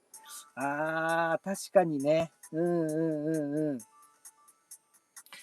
昔さ、森永のチョコスナックとかで、ガンダムのさ、あの、ちっちゃいミニプラモがおまけでくっついていたやつがあって、僕あれすっげえ好きだったんですね。めちゃめちゃ集めてたんですけど、でね、あれを、フォーテスマキシマスとか、あの、メトロフレックスとかを戦艦にして、あそこにこうやっていっぱいモビルスーツ並べてね、発信とかってやったりしてたんですよ。ちょうどいいサイズなんですよね、あれ。うん。ああいう感じで、スーパー戦隊の全ロボを出してほしいって思うんですよね。そんな成功じゃなくていいからさって。あんなもうバリバリにね、角とかバリバリバリチョンにしなくていいから、もうほんと森永でいいから、やってほしいんですね。本当に。もう可動もさ、肩、腕がぐるぐるっと回るとか、足がちょっとカチョンカチョンとね、15度ぐらい前後にスイングするとか、そんなんだけでいいから、ね、5パーツとか、6パーツとかでいいから、1個ね。それちょっとやってほしいですね。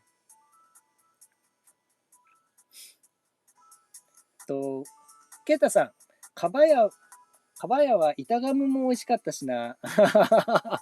ほんと、かばやのガムの味まで覚えてねえな。なるほど、そうだったんですね。いやー、なんか、語っちゃいましたね。やばい。しかも超黒バッチさん出てきちゃいましたね、今日。いや、でもね、それ言いたくなっちゃうぐらい素晴らしかったんですよ、今日の映画が。またこのね、超合金魂版の究極大獣人が素晴らしかった。やっぱり大獣人は偉大だな。なんかね、すごい歴史をちょっとね、今、垣間見てしまったというかね、改めて感じてしまって、今ね、ちょっとね、失ったものの大きさをまざまざと見せつけられてる感がしちゃって、なんか、悪いこと言っちゃいました。すいません。ということでですね、ちょっとね、なかなかすごい時間になってしまった。もう1時前じゃん。すげえな。ごめんなさい。相当深い時間になっちゃいました。ということでですね、ちょっともう異例の盛り上がりになってしまいましたが、ちょっとね、さすがにここら辺でおいとまをさせていただきたいかなと思います。ね、また、今回はね、111回目ということでね、ちょっと節目になるゾロ目のね、いい、はい、回でしたので、ちょっとね、特別版の超合金魂版キングブラキオンご紹介させていただきましたが、またね、改めてデラックス版の究極大獣人もね、ちょっとね、回を開けて、改めてね、やりたいなと思いますので、その時もね、ぜひぜひご参加の方よろしくお願いいたします。またね、また次回もいろいろご紹介したいね、玩具いっぱいありますので、はい、楽しい企画を考えて、生配信の方、続けていきたいと思いますので、ぜひぜひお時間がございましたらご参加の方よろしくお願いいたします。いやー、ちょっと盛り上がっちゃいました。でもね、すごく楽しかったです。ありがとうございます。またね、めちゃくちゃいい玩具だったんで、もうちょっとこれからね、1週間以上、この状態をキープしてですね、引き続き楽しみたいかな、なんていうふうに思います。ね、また、引き続きね、いろんな玩具ご紹介していきたいと思いますので、ぜひぜひご参加の方よろしくお願いいたします。それでは、バッチでした。また次回の配信もよろしくね。バイバイ。またねー。